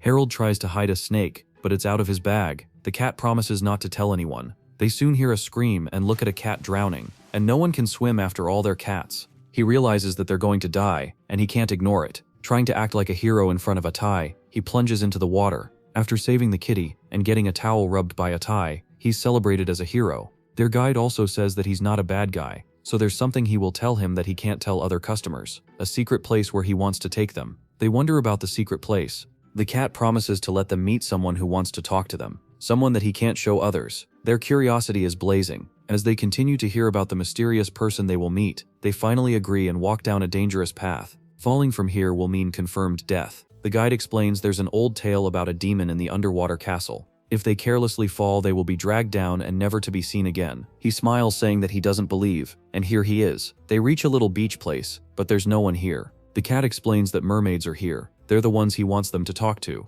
They surprise the couple. How can there be mermaids? And they've never seen any. According to the lore, some people come across large areas at the labyrinth, and they can encounter them there. Harold wonders if they're demons who got out of the labyrinth. The little cat tells them to come over here, and there, promising the mermaids to be very gentle, and for them to speak carefully. All of a sudden, a beautiful mermaid splashes out of the water. Looking at the little guide and calling him Shobani, the little cat calls the mermaid Anna. Anna smiles, saying that the weather is nice and she's here. She looks around, wondering who are the two behind them. Shobani says they're his guests. They're not bad guys, so he brought them over. Anna smiles, introducing herself. Harold and Atai also introduce themselves. They wonder if it's magic, pointing at a butterfly. Atai apologizes, seeing that she created the butterfly. It's a magic to check for danger. Atai tries to clear the air that she doesn't want to cause harm, and she doesn't want to offend her as well. Anna says that it's fine. She didn't attack her after all, and they're trying to figure out if they're bad or not. Harold also apologizes, but Anna tells them to pay it no mind. If Shobani says that they're good, so they're good.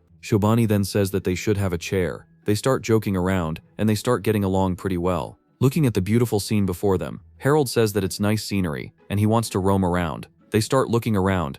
Atai apologizes for creating a magical butterfly, but Harold smiles, asking how and why would she be sorry. It's not something he could have done, and she did it for him. He will thank her instead. She smiles like a kid in a candy store, wondering if there's some magic sensing organ that the mermaid has. Harold also wants to know, as that would be useful. This confuses Atai, who wonders if she's not good for him or good enough. Harold blushes, saying that's not what he means. All of a sudden, he hears a cry. They turn to see Anna tell them that there's a place that Shobani told them about, the place from the island tale, the underwater castle. The little cat looks furious while pacing back and forth, scanning the area like he just discovered a secret dungeon spawn point, and he keeps muttering that there is no way a place like that should even exist. Anna calmly explains that she went inside out of curiosity and saw something strange, which immediately makes the cat stiffen up and hold his breath. For a second he assumes it has to be a demon, because obviously his brain jumps straight to worst case scenario, but she quickly shakes her head and says it was not that. Still, whatever she saw gave off bad vibes, the kind that make your instincts scream run. The poor kitty starts sweating and blurts out that maybe it is some creep or pervert and they should warn everyone immediately. He even turns to leave like a panicked intern about to start a citywide alert. However, Anna stops him and quietly asks how exactly he plans to explain his source without exposing her existence.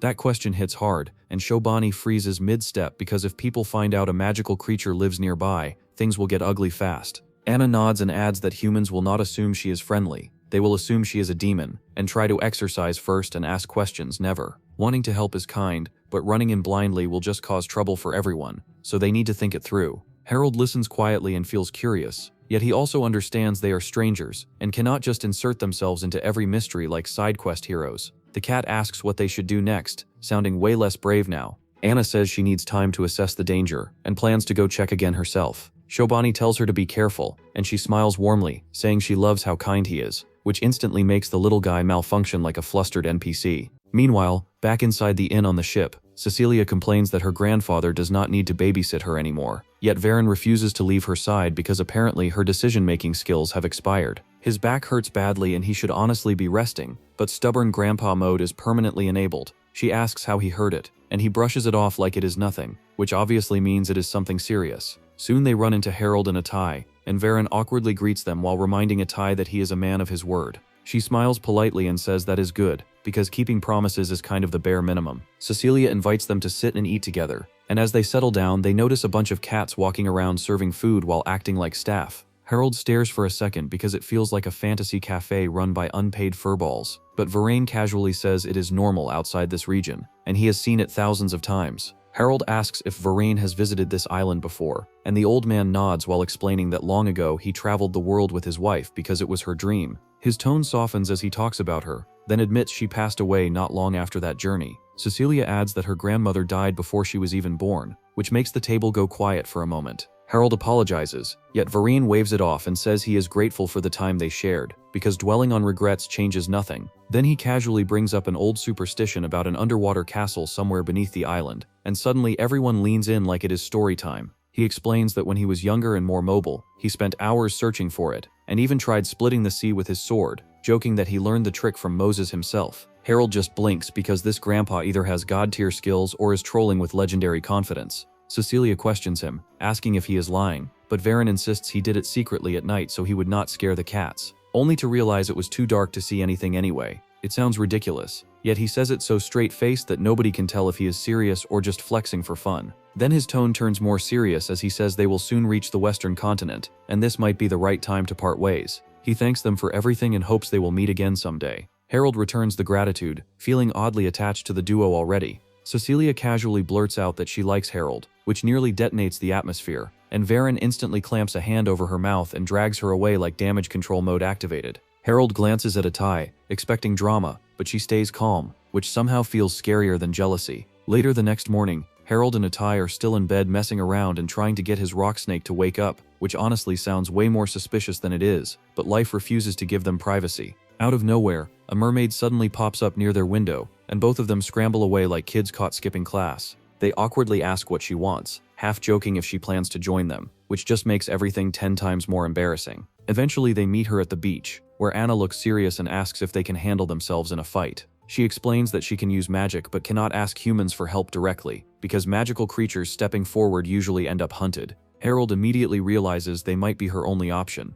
She tells them that when she checked the castle again, she saw the same strange guy from before, and this time he was muttering about needing more bones, which is never a sentence attached to anything wholesome. Harold suggests maybe they should just stay away, but Anna suddenly smashes her tail against a rock and yells that if they ignore it, Shobani will be in danger. Then she blushes like she said too much. He quickly apologizes for being insensitive, because yeah, that was a bad take. Seeing how desperate she looks, both he and Atai decide they cannot walk away from this. He agrees to help and Anna gratefully creates a giant water bubble around them like a moving submarine made of magic. They travel through the sea while Harold stares around in awe, thinking this is honestly the prettiest spell he has ever seen. She proudly says she is a water magic specialist, which checks out because this is S-rank mermaid behavior. When they finally reach the castle, she forms another bubble around the structure so they can walk normally inside, drains the water away, then casually swaps her tail for long human legs like it is just another Tuesday skill, leaving Atai wondering how many hidden talents this girl has. Together they step forward carefully, because whatever lives in this place definitely is not friendly. They move carefully through the underwater castle while watching the ceiling and walls, like the whole place might collapse at any second, because the structure looks ancient and one bad step might turn it into a stone coffin.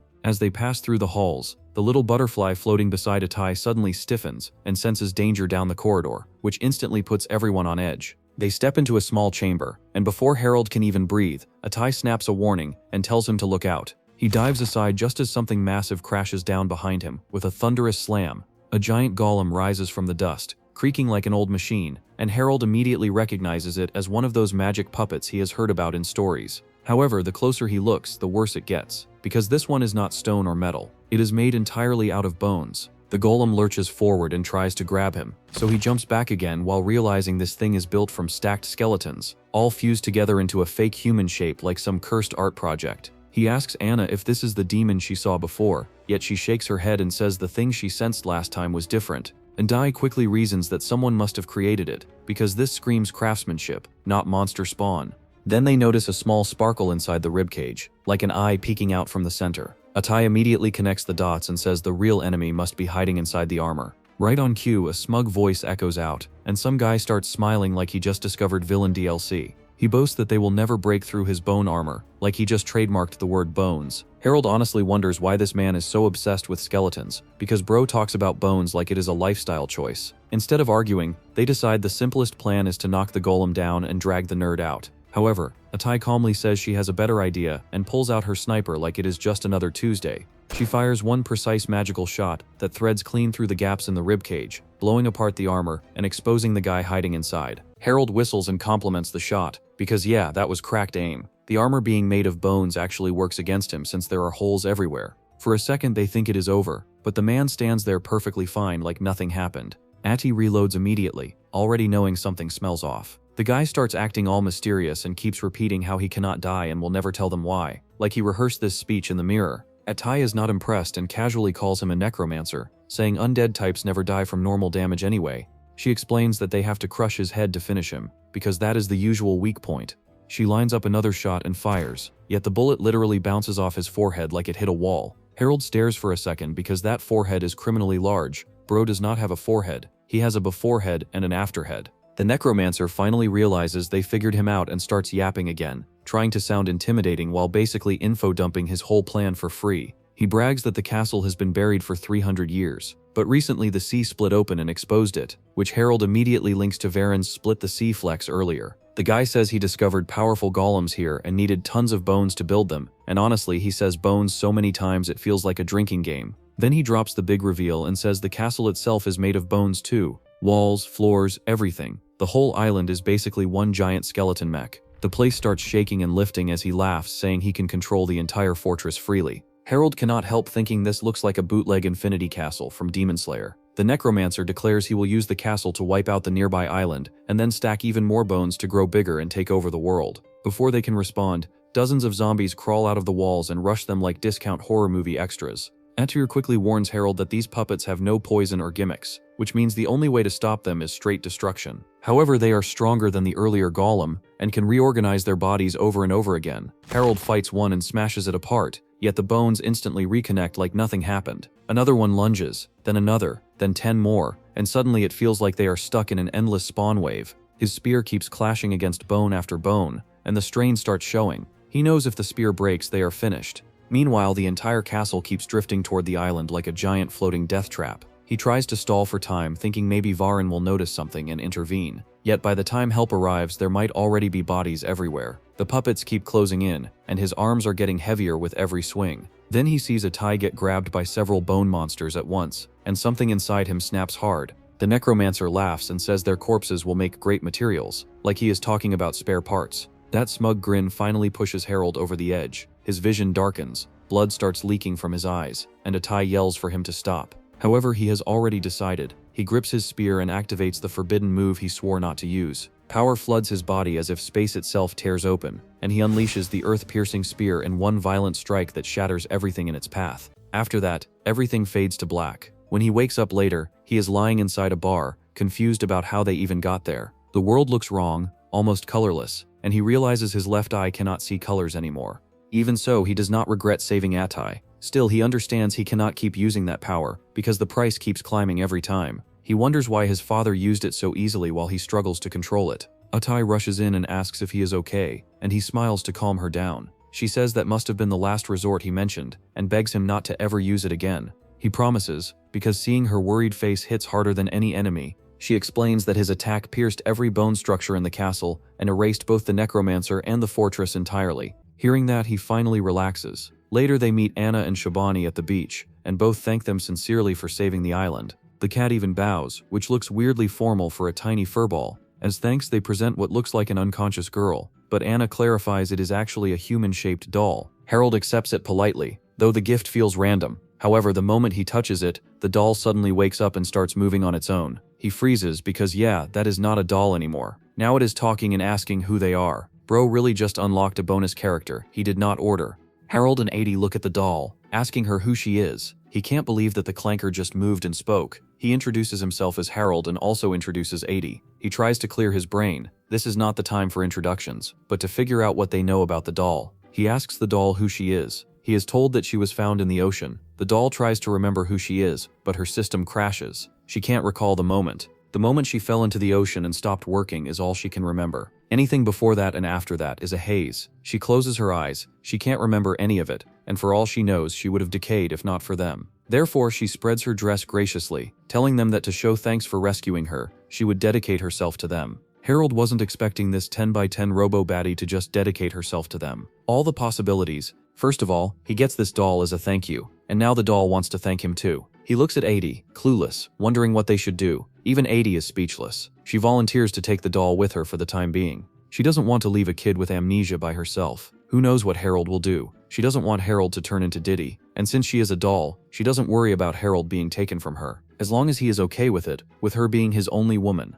that's all she needs. Harold smiles sheepishly. He feels so happy that he could die. With a face card like his, even a she-ogre wouldn't want him around, and this elf baddie is screaming low self-confidence. She then asks the doll for her name. She tries to remember what it is, but nothing comes up. Athi looks at how embroidered her dress is, and one part of her collar says Salma. Maybe that's her name. The doll does feel somewhat nostalgic for the word Salma. They decide to call her that and she smiles beautifully. She notices a little onyx wriggle around the rotten wooden boards. She kneels closer, wondering if this is the master's emergency snack. Both Harold and Adie look at Salma in surprise. Even little onyx is crashing out. Salma asks for its forgiveness, and even calls little onyx senpai, looking forward to getting to know him better. The little snake just smiles. The ship starts to sail, and she busies herself with household chores, spreading the sheets, ironing the pillowcases, dusting the cabin, and taking care of laundry and Harold's load. Harold notices how hard-working she is, and she is really good at housekeeping. Maybe because she is a clanker, but she doesn't get tired at all. Salma enthusiastically says that she remembers that she is really good at housekeeping.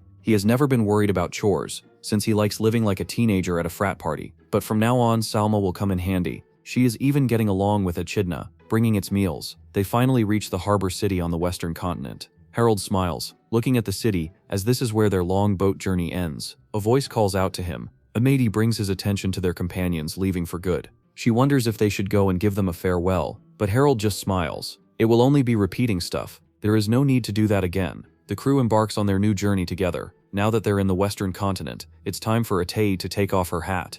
As she takes it off, Harold smiles. She won't be needing it anymore, so maybe they should sell it or throw it away. Addie disagrees, since it's important to her. She smiles softly, and he wonders if she digs the design. Our boy is as thick as tofu. He doesn't know that there's sentiment behind it. They've been to the western continent for almost 2 months, and the most striking difference from their usual homeland is how diverse it is. There are a lot of beast folks roaming around, fully mixed in with everyday life. It makes them realize that they're really on a different continent, even though Westerners should be more racist than their homeland. The Federation of Labyrinths, the state with vast control over the western continent, houses hundreds of labyrinths. Ati looks at the spanning fields, wondering how nostalgic it is. This is where she used to be based. Ati remembers she was part of the exploration party that was made up of only women. No wonder she couldn't touch grass, and their leader was trying to pay off a man by selling her off to slavers. She asked Harold if he was okay. Harold tells her that everything is in the past. They should look forward to their future together. They decide to head south. Addie smiles. She can say that she doesn't want to go to the southern continent, but that would be too selfish. Harold just smiles and ruffles her hair before leaving. Selma looks at them being lovey-dovey, desperately wanting to tell them to get a room. They're finally in front of a large castle, the Federation of Labyrinths border checkpost. Selma looks at their paperwork and tells them that they can go through. He wonders what this search warrant is for. Judging by his accent, the guard wonders if he's from the northeastern continent. Maybe he has heard rumors about the lone Libranith here. Axlon fills him in that the lone Libranith here is a known figure on the western continent, an expert at Libranith exploration, a living legend who has completed a Libranith all on his own. Since they dive into a Libranith on their own, nobody knows what they look like, and there's a person of mystery, and their fighting style is even unknown. Harold hasn't heard of any legends like that. They roam through the streets, and Aklond wonders why they are on a lookout for the lone Libranith here. Did he do something wrong or something? It's a bit crazy, but she has heard that they are nothing but sunshine and rainbows. Harold is a little unsure. He doesn't get it, but he feels that the police are in a hurry, so it must be something serious. They see the street filled with people and mobs. Realizing that there are a lot of people roaming around, it's better to make sure that they are not separated. They hold hands together and Atiti looks at him shyly. Harold wasn't expecting things to turn out so lewd. As Atiti can use Shiroshi, there's no need to hold hands. He just smiles and tells the baddie he begged they should continue. Then now they won't be separated. He looks around and a voice calls out to them. Selma was almost lost in the crowd. They arrive at the inn, and this is where they'll be staying for the next 3 days. Little Selma tells Harold that she'll be sharing the room with Onyx, and they can share a room for themselves. Who knows what this girl is about to do with their rock-hard snake? He looks at his wallet and wonders why he has less money than he thought. Or maybe he's imagining it. He feels a gentle tug at his sleeve. Ati tells him that it's time to go to bed for a little cardio. Later our boy has this dark ass bent over while he explores her dungeon. After rocking her world for a good 2 hours, she just collapses, lying there satisfied. It's a perfect opportunity to flirt with Ati while they're at the inn. But he doesn't want to get separated or spotted. Harold finally realizes why his wallet feels lighter than before. Every time they have to rent 2 rooms, and he has to pay extra to crack her back. He is miscalculating, and at this rate they won't have enough money to go to the southern continent. Back at their place, they were enjoying a spot of tea. Harold tells her that he was thinking about making money somewhere else first. He realizes that he needs to be real about his financial conditions, though he won't tell her why he is in this bind. Addie tells him that the quickest way to make a buck is to go through the labyrinth. Since they are at the headquarters, it would be best to save up enough money to live comfortably here. If it's a labyrinth, then she can contribute well. She is fluent in 10 different dialects of violence. Harold looks away. The country has many different labyrinths, and they have a SES rank elf on their team, but he doesn't want to rely on his baddie to make money. He finally caves in and decides to go through the labyrinth. The first labyrinth they decide to go through is the Great Forest one. There is no entrance fee for that one, and the materials from the monsters and the treasure chests are often sold for a high price. Harold takes a sip of his coffee, wondering why it is not popular if it's so great.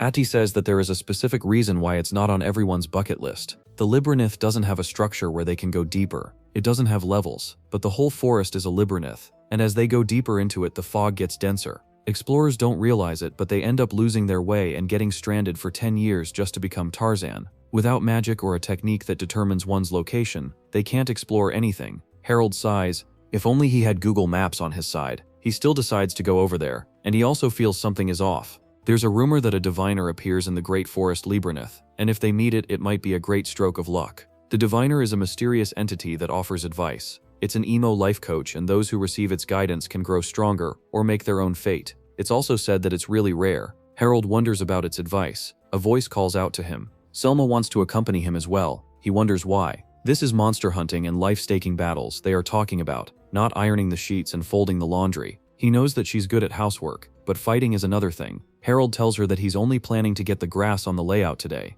It would help if she waits. Selma bows respectfully, and he wonders if she wants anything else. He feels bad for making her wait, and to thank her for everything she does, he offers to buy her something before he enters the labyrinth. Selma's eyes widen in surprise. She can't believe that she can make a request. She requests knitting needles and yarn. She saw knitted plushies in the town, and she wants to try to make one. Ati smiles, looking at the enthusiastic girl caught making plushies. She calls her cured before leaving, with a spear in her hand. They arrive at the Great Forest Labyrinth, and just like the rumors say, the fog is there to greet them. They sigh, trying their best to stay together. Harold feels something is off. Adia is fidgety and strange. She tells him that 300 meters ahead there are wildflowers. She brings out her sniper and looks into the scope. She then looks at Harold, telling them that the target has been neutralized. He just smiles nervously. It's a good thing she is on his side.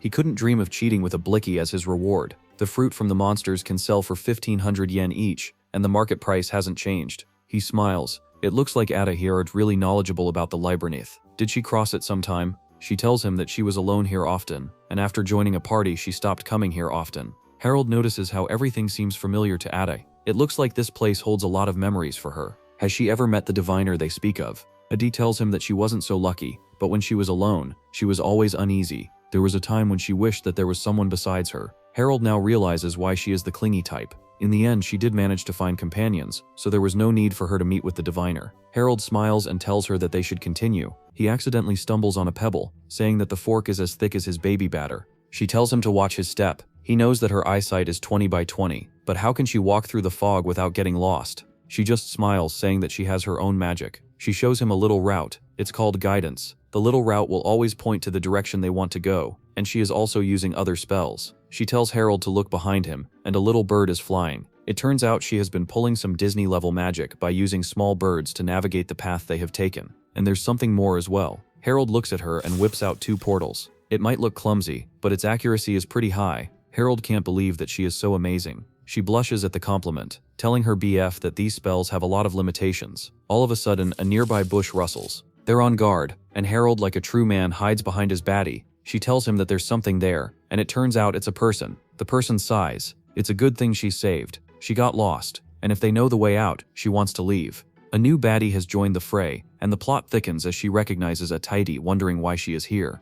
A tidy calls her Marie. They both stand awkwardly. Harold senses the tension and wonders what the situation is. Marie, out of the blue, apologizes to Ataye. She always wanted to apologize to her. AT coolly tells her that she doesn't think about it anymore, and she's kind, calling her leader out of the blue. Harold gasps in surprise. So this is the trashy leader who got involved with a man, and in a desire to live a good life, sold off AT to traitors. Harold realizes that this is the trashy leader who gave his girl PTSD for life, but it's kind of unexpected. He also notices how cool AT is. She has no resentment or anger, no hissy fits. AT pouts rather than saying that she's fine, and acting all awkward about it is not her style. Harold just smiles and leans closer, ready to fill the hole in her heart with his sausage. Selma is busy knitting, trying to make plushies. She feels some voices coming from behind her room. It turns out it's time for their nightly cardio session. Selma creaks open the door, and like a true freak, looks at them go at it like wild animals. She envies their passion and feels warm in the wrong places, calling them beautiful, turning into a Niagara Falls.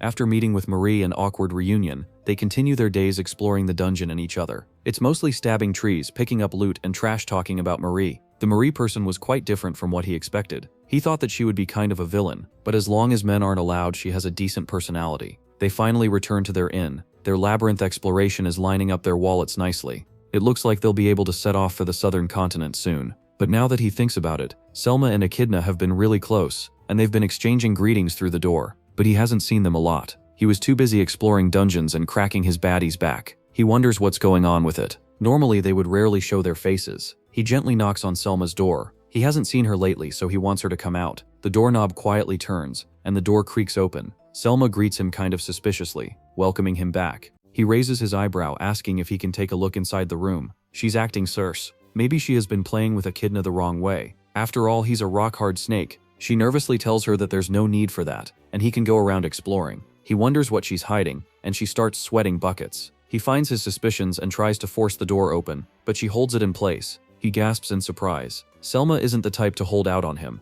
and she also has a lot of strength. He tries to force the door open, but it's impossible. Selma starts caving, and Harold yells that she is suspicious as hell. As soon as the door opens a little, Echidna runs out as if fleeing for its life. Selma calls out to Echidna and launches after him. As soon as the door opens, they walk into it expecting a waterfall, but instead they are plushies lying around everywhere. Harold realizes that she's been making plushies non-stop, and with so many of them they have no idea what to do. Selma nervously says that it turned out like this. She was too absorbed in it. Harold wonders what her plan is when they have to leave. She nervously says that she'll take all of them with her. Harold realizes that she really is a little girl. They need to figure out something before leaving. The next day they set up a stall with all the plushies. One of the old men Harold knows asks if she knitted all of them and if he plans to sell them. Harold just smiles. They are not sure if they will make a profit. He thought that everyone would want them since they are well made, but most of the people here are hogging food stalls. A little girl enthusiastically walks up to their stall, pointing at a bunny and telling her mommy that she wants one. Soon customers line the store, noticing how amazing they are, and they are also cheap as hell.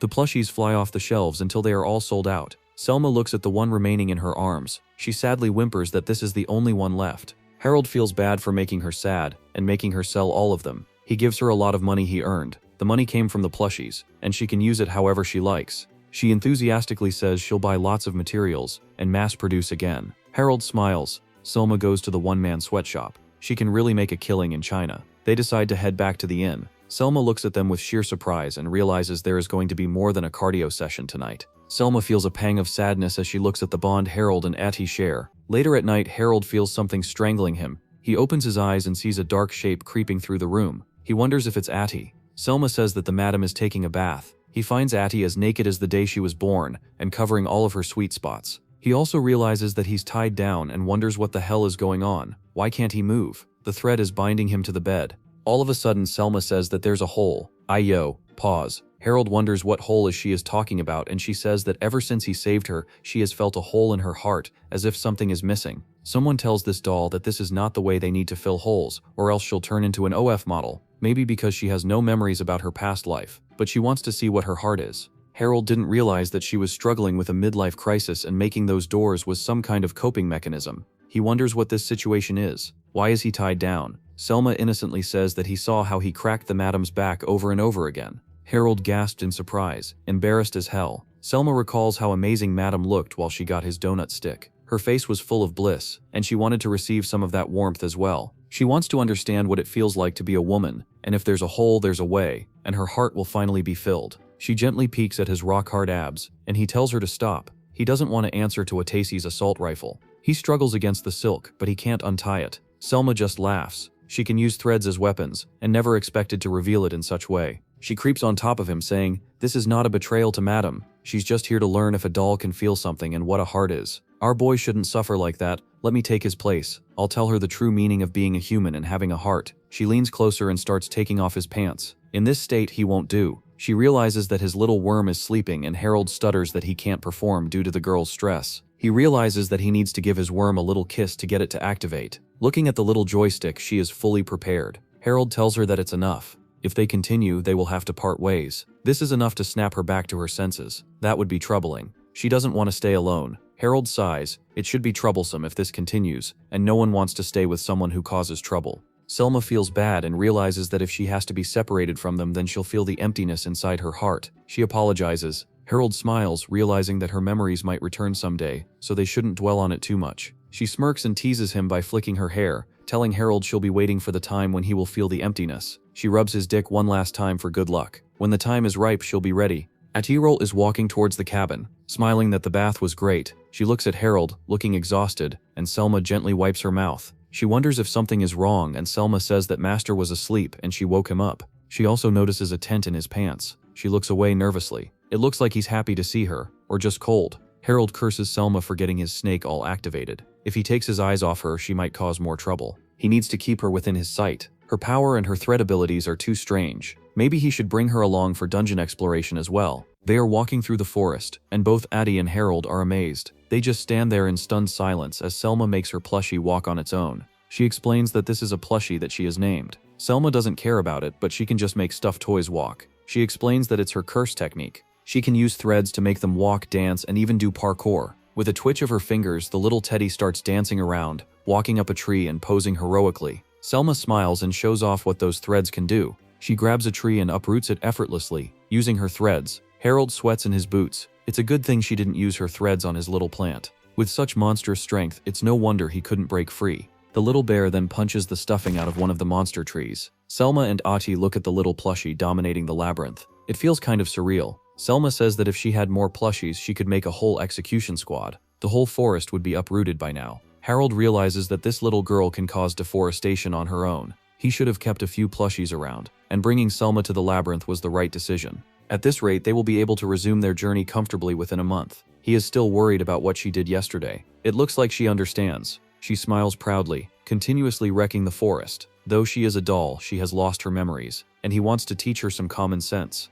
All of a sudden, a voice catches his attention. A voice like buzzing is coming from Selma's dress. He distinctly wonders if he heard echidna. Selma tries to play it cool, but it's just his imagination. All of a sudden, her marshmallows start wriggling. She whispers Senpai to hide properly. Harold grabs her hand and tries to look at the wriggling, telling her to show it. She has the audacity to tell him not to touch her. This is harassment. With the stunt she pulled yesterday, this is nothing but a walk in the park. She fishes into her dress and brings out Onyx. He looks at the rock snake, wondering if she was trying to fill that hole somewhere else. She grabs hold of the echidna's tail, telling Harold to let go. Senpai did nothing wrong. Echidna screams in pain, and Harold lets go, realizing that it's going to be torn apart. Selma lands a few feet away and starts crying, zooming towards the forest. Both Selma and Harold look at the echidna in guilt. They lost sight of it inside the labyrinth. Ati quickly puts a mark on the echidna, so she knows where it is. Harold smiles. She really is a lifesaver. They continue tracking the echidna, and they see a dark figure talking to echidna. The dark figure is calming down the echidna, wondering if it has been living with humans and entered the labyrinth together and was separated. The figure looks at them, and a strange pressure overhangs them. Ati is the first one to act, bringing out her sniper and stepping in front of Harold. No one looks at her boy toy wrong. Besides her, Ati readies her rifle. Entity or not, she'll be tasting lead if she lays a hand on her boy toy. Harold realizes that Addie is being cautious, but he doesn't look dangerous. The figures tell them that they are misunderstanding. They are looking at him as if he poses a threat. He shows them a butterfly to distract them. She must have sensed some hostility with magic. And indeed he did direct a little hostility because Harold resembled someone he didn't like. But looking closely, it's clear that Harold is a different person. It's his mistake, and he apologizes. Addie doesn't like being mistaken for someone. Grim Reaper doesn't like. Now that there's no hostility between them, Addie finally lowers her rifle. She still tries to be careful, asking the man who he is. The man wonders who he indeed is. He's been called by many names throughout the centuries, but the one he currently uses is the Diviner. Harold gasps in surprise, realizing that this is the entity they've been tracking for the past month. The Diviner says that it's his hobby to give advice to everyone, so it must be fate that they are here. Due to his misunderstanding, he promises to grant him one piece of advice. He looks at Harold, realizing that he is struggling with a power that is difficult to control. Harold wasn't expecting that tidbit. The figure tells him that that power can destroy him one day, and he must know what he means. Harold instinctively covers his eye, and the figure smiles. It looks like he knows what he means, but he will tell Harold something useful. He's been using his power wrong from the start. He's been using it to copy someone else. This eye of his is not a Sharingan, and he can't copy anything. The method doesn't suit his fighting style, and it is causing immense backlash. There's a correct way to use his power, and only he can do that. If he realizes how to use it, the burden will be as if it never existed. The hint is to remember what he is most familiar with. Channel his power through it, and he'll understand by instinct. The figure smiles and leans closer, patting his cheek. It feels like something is between them.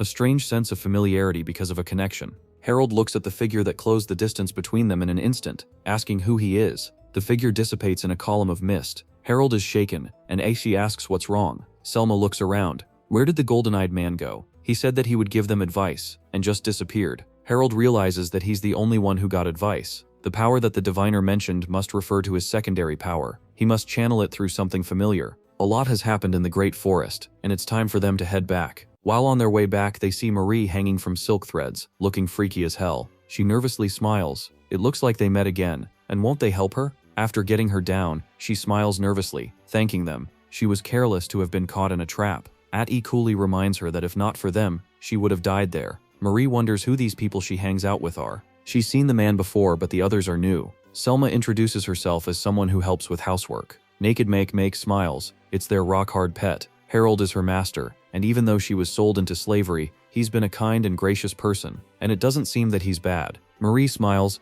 It's strange for her, the one who sold her, to say this, but she's glad that Ate is happy. She's been regretting it her entire life. Ate looks around. There are no other members of their party. Marie smiles nervously. After they found out that she sold Ati for a quick buck, they left the party. They couldn't trust her as someone who could sell their own comrade. Ati coolly tells her that it's her own fault. Marie thanks them for saving her. They saved her the last time as well, and how can she ever repay them? With sparkling eyes, she offers to feed them a meal. Polke looks at Harold, wondering what they should do. Harold, with a heavy heart, accepts her offer. Marie smiles a little too enthusiastically. The reason he is accepting is that this woman sold Ade, and that's how he met her. And if Ade doesn't mind, then her treating them to a meal shouldn't be a big thing.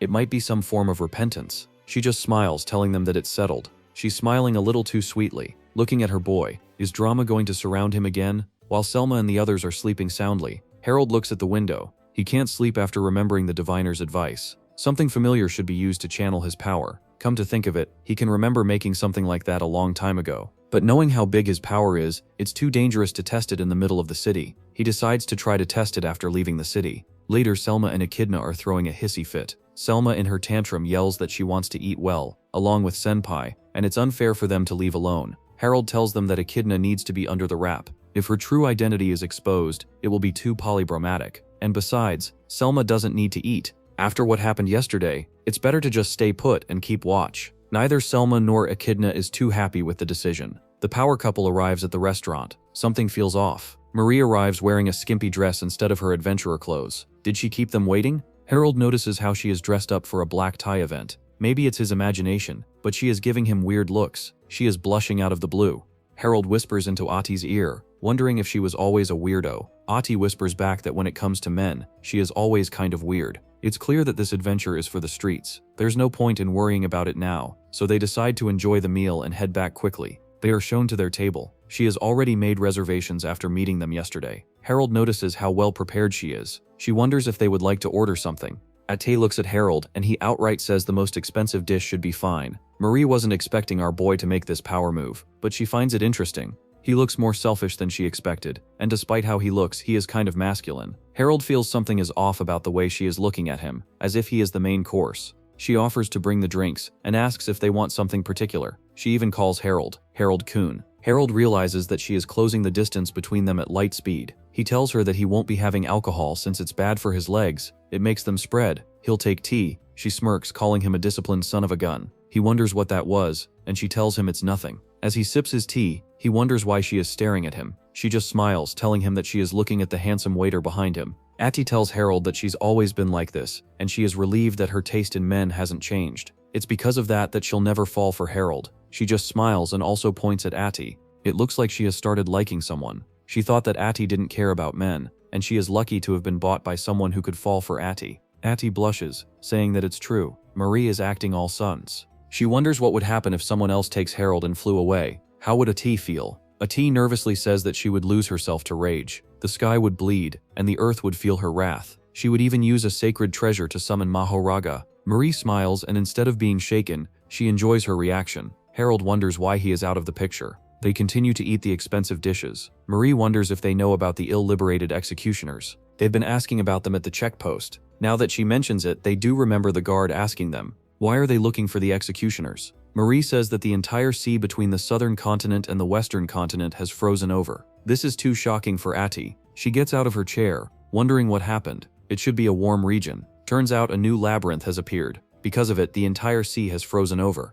The entire continent has been sealed off, and no ships are sailing. Atty can't believe it, and Marie says that's why they're looking for the labyrinth executioners. They want the pros to handle and conquer the labyrinth, break through it. Atty wonders if they are hard to find. The executioners are lucid. Marie tells her that that's exactly the problem. They seem to be traveling in search of them. Putting the executioners aside, it's a real problem that the route to the southern continent is blocked. All of a sudden, Atty starts feeling dizzy. She slumps on the countertop, and Harold also feels his vision blurring. He feels as if his mind is spinning. He didn't even drink any alcohol. So what is it? Marie just smiles. It looks like it's finally kicking it. The last thing Harold can do before passing out is realize that this little skank spiked his drink. When he wakes up, he's tied to a chair. It looks like his luck always brings him to the same situation, tied up to the cuck chair, and ready to have his joystick manhandled. Marie smiles. It looks like he's awake. He wonders why he is tied up, and she has a crazy look in her eyes because she has fallen for him. He gasps in surprise with his trashy face card. How can it be? She caresses his cheek.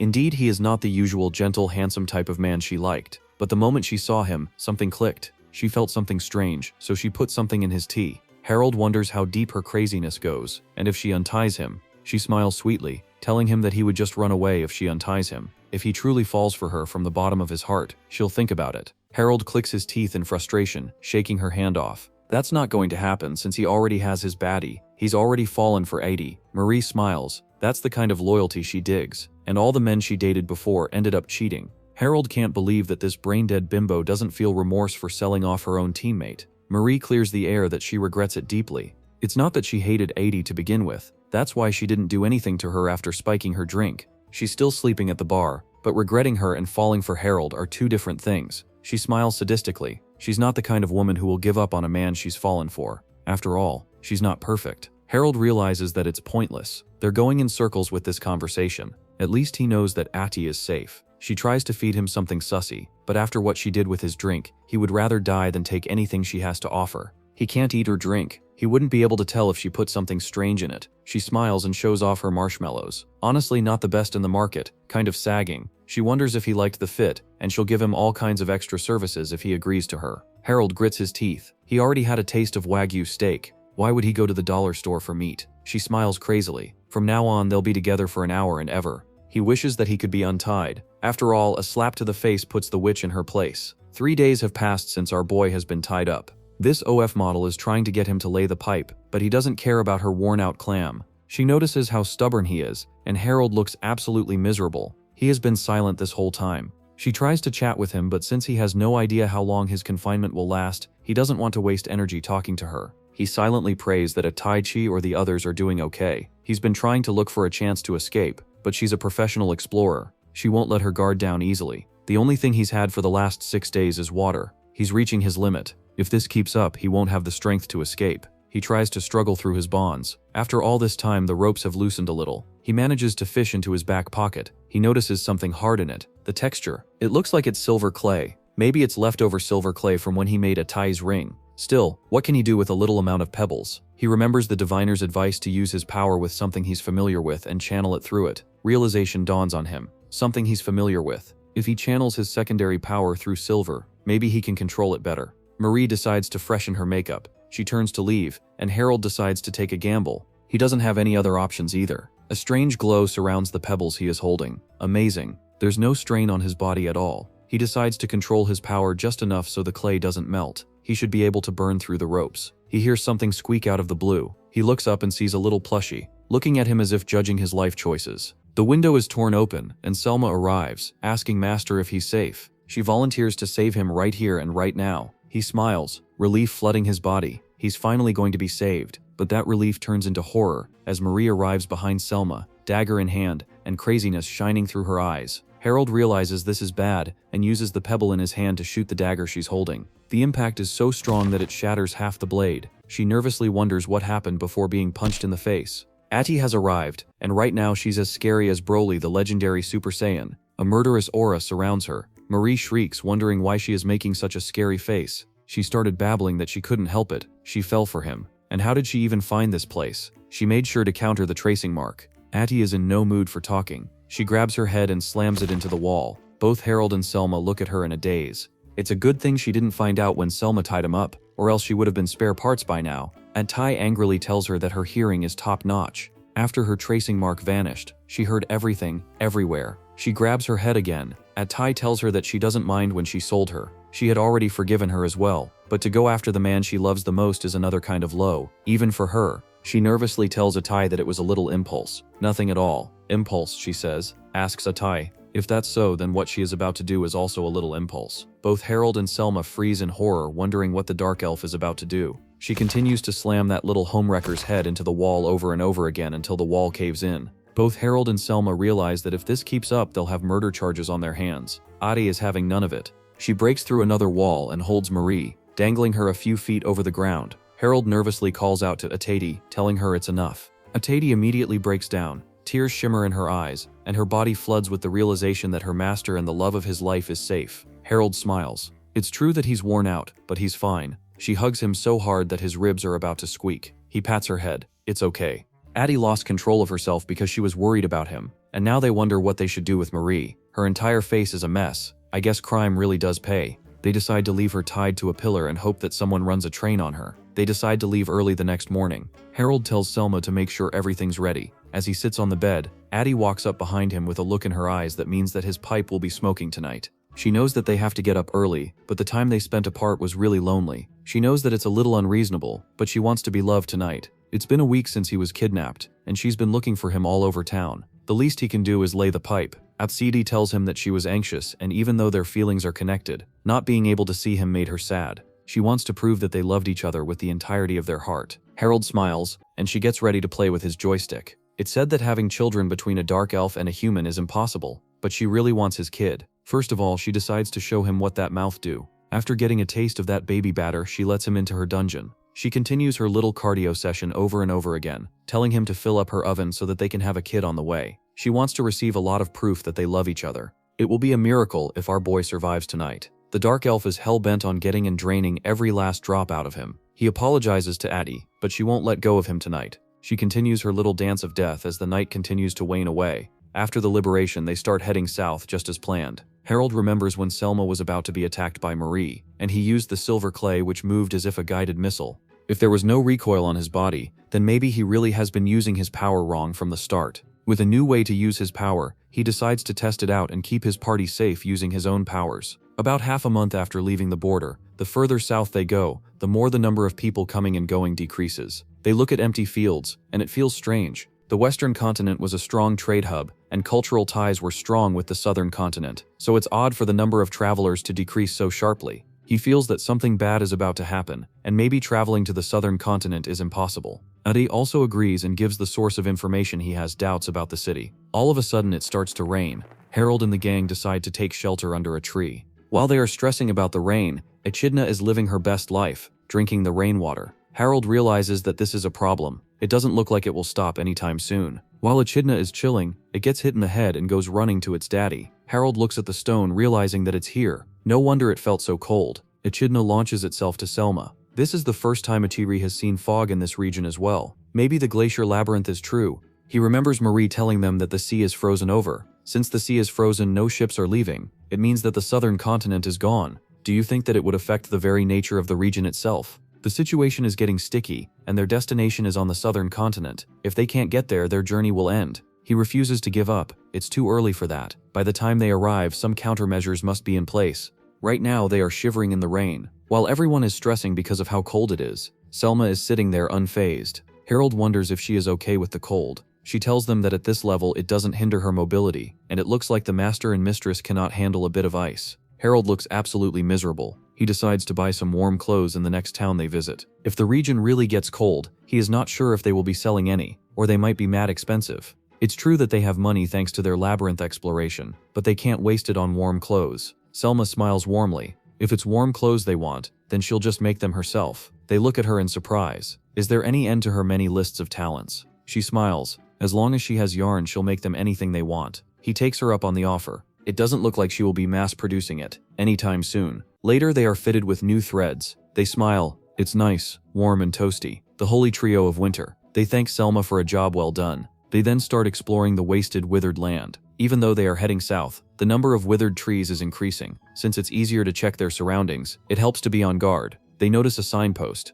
As Selma cannot read, Harold tells them that the kingdom is this way. The characters have faded, and he can't see them clearly. Athi remembers traveling on this road before. She has never heard anything about a kingdom being down a side road, and she has never seen this side before. This mad subless. The plants and trees have overgrown, so the site might be hidden. Harold wonders why there is a sign here in the first place. They wonder if they should go check it out or not. Harold decides that it will just be a little detour. It looks like a country that nobody knows about, and they are curious about what kind of place it is. They also have a long way to go to the southern continent, so they might as well restock and sightsee a little. Addie doesn't have any objections either, and Selma is all for it. It doesn't matter whether they go or not. She's fine either way. They head off towards the new kingdom, and 2 days after seeing the signpost, they are finally here. A district surrounded by tall walls made of iron. Is this country the one from the signpost? It looks less like a country and more like a fortress. The entrance is also open, and a poster on the wall tells them to feel free to come and go as they please. They decide to explore the city, and it's kind of surprising, peaceful, and rather normal. They wonder if the people are really so calm. An old man walks up to them wondering if they came from outside. It's his role to guide people who enter the city, and he will show them around. Harold realizes that this man is a guide. It's common for cities to have guides, but calling it a role is strange. And it's also strange that he is not familiar with this place. If it's cheap, maybe he should ask the guide. He wonders what his fee is, and the man tells them that he doesn't need any money. It's his guide after all. It's his role. He tells them not to be so surprised and takes off his glove to show a wooden hand. He tells them that everyone living in this country is a doll. The place is called the Doll Kingdom, and the residents spend their days continuously fulfilling the roles they were given. He is also merely acting on programming. Both Harold and AT are dazed. The old man tells them to call him 052. Harold wonders why there is no name. The old man closes his eyes. If there was any other way he could be called, he would be happy to tell them. He decides to call him 052. The old man looks at Selma and his eyes widen in surprise. Harold notices his strange reaction as he moves closer to Selma before leaving. He asks 052 what's wrong. 052 shows them a craft shop that sells things like souvenirs. There are also inns and public office and a flower garden. There is also an amusement park with a Ferris wheel. Harold looks at everything the town has to offer. He feels comfortable having a guide, kind of reminds him of Shiwabani. He also looks at Selma feeling a little uneasy. He wonders what's wrong. If she is curious about the other residents being dolls, maybe she can go and talk to them. Selma's eyes immediately light up. Is he really okay with that? He smiles. He doesn't mind. Since they are on a tour with 052, she might as well go interact with the residents. Ati also places a mark on Selma so that she doesn't get lost. She runs away happily and 052 gasps in surprise before stopping. Harold feels something is off, but 052 refuses to elaborate just what is in store for Selma in this kingdom of puppets. Selma hops away happily to meet the other dolls. 052 is still acting strangely around Selma. He didn't think that he would see anyone come back alive, and he hopes the others won't notice. Harold looks at the old man and his troubled expression. He notices how beautiful the town is. He tells the old man that they ran into some hail on the way here, and the weather is really acting up. What's it like further down south? The old man tells him that the temperature has definitely dropped, but the dolls are not sensitive to temperature changes. The scenery doesn't look different either. since all the flowers they have planted on the roadside are artificial. Harold looks at the flowers and sure enough, they are made of plastic. Even the food served to visitors comes from indoor cultivation. Climate change is not an issue over here, so they don't care about global warming. Harold realizes that this is a town of clankers running on ChatGPT. The residents don't notice such changes. He wonders if other travelers or tourists have said anything about it. The old man reveals that the last time they had tourists was 20 years ago. Since then, not a single one has arrived in the city. Harold can't believe that no one visited this amazing town for 20 years. Maybe it's because the sign is hidden by leaves. It was worn down and barely readable. Still, why would they place a sign somewhere so hard to spot? It would make it difficult for visitors to swing by. The old man is surprised that they found the sign. There used to be a road there not too long ago. Harold wonders about the road. If everyone has a duty or role, then shouldn't there be someone who needs to maintain the roads? The old man looks displeased, looking away. The doll who had that role isn't around anymore. Harold wonders what he means by not being around anymore. Has something happened? The old man says something like that and leaves mysteriously. Harold realizes that a road connects the nation, so it should be something not to be abandoned. Well, it is a nation of dolls and they can't judge everything with their own logic. It's probably different to know what's worth maintaining and what's not. He decides not to judge them. The old man finishes the tour around the town and returns to the entrance to wait for the next group of visitors. Harold hopes that he doesn't have to wait another 20 years again. He then decides to go pick up Selma. Using the mark is really convenient for them. It's without any limits. There are always ways to cancel it. If someone chews holy berries, the spell's effect will disappear. Harold remembers the kidnapper mentioning something about contour measures. She must have something in her mouth to disappear from her mark. They hear someone struggling. Other dolls are trying to drag Selma away, telling her that she must be disposed of. She must be discarded and destroyed. Harold rushes towards her, asking what the hell they are doing. All of the dolls snap back to reality and hurry along. Selma is left there in a daze. What just happened? At first she was talking with them normally, and then they switched up. They started being mean, acting strangely, and at the end of it they started dragging her away. Harold wonders what it meant. Person 052 was acting strangely when he saw Selma. He decides to leave as soon as possible. There's no need to stay in this town anymore. He tells Selma to call it a day and rest. There's an inn nearby. Addie also thanks Selma for the winter clothes she made them. It looks like she is a little hurt by everything she experienced, but she is still acting brave in front of them. They arrive at the inn and Harold looks at the prices, wondering if it's really true. It's ridiculously cheap.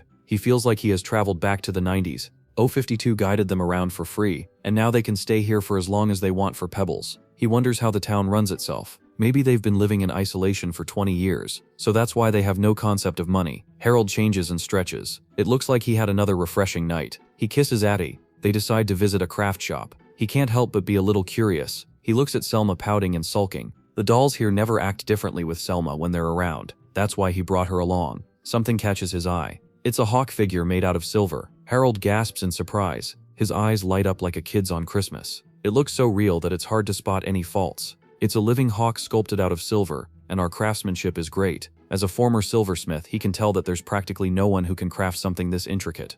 Even his old master couldn't manage it. Looking at how amazing it is and how cheap it is enough to convince him to buy it. He might be making excuses at this point, but he doesn't care. He holds the bundle of joy in his arms, feeling satisfied. His power needs a constant supply of silver, so it's only natural for him to buy it, isn't it? When he channeled his mana into silver clay, there was no strain on his body, and he could control the power. He decides to test it out thoroughly, so it's not an impulse buy. Selma and Ati curiously wonder what he bought. He tells them there's nothing. He just saw something. He knows that the Oracle only gave him advice, so it's kind of difficult to tell them what happened. He decides to check out the Ferris wheel next. They decide to give it a try and sit in it. Ati and Harold look at Selma, hesitating in front of the door. She gets the hint and tells them that she'll wait outside, but Harold drags her inside. They'll ride it together. Ati also smiles, welcoming her. He didn't want to leave Selma alone, and Ati seems to understand what she expected. It's their only chance to be alone together, and the innocent girl wonders if it's really alright for her to third wheel them. Both of the power couple tell them it's okay. They look at the city through the Ferris wheel. Harold guesses that all the dolls must move on their own.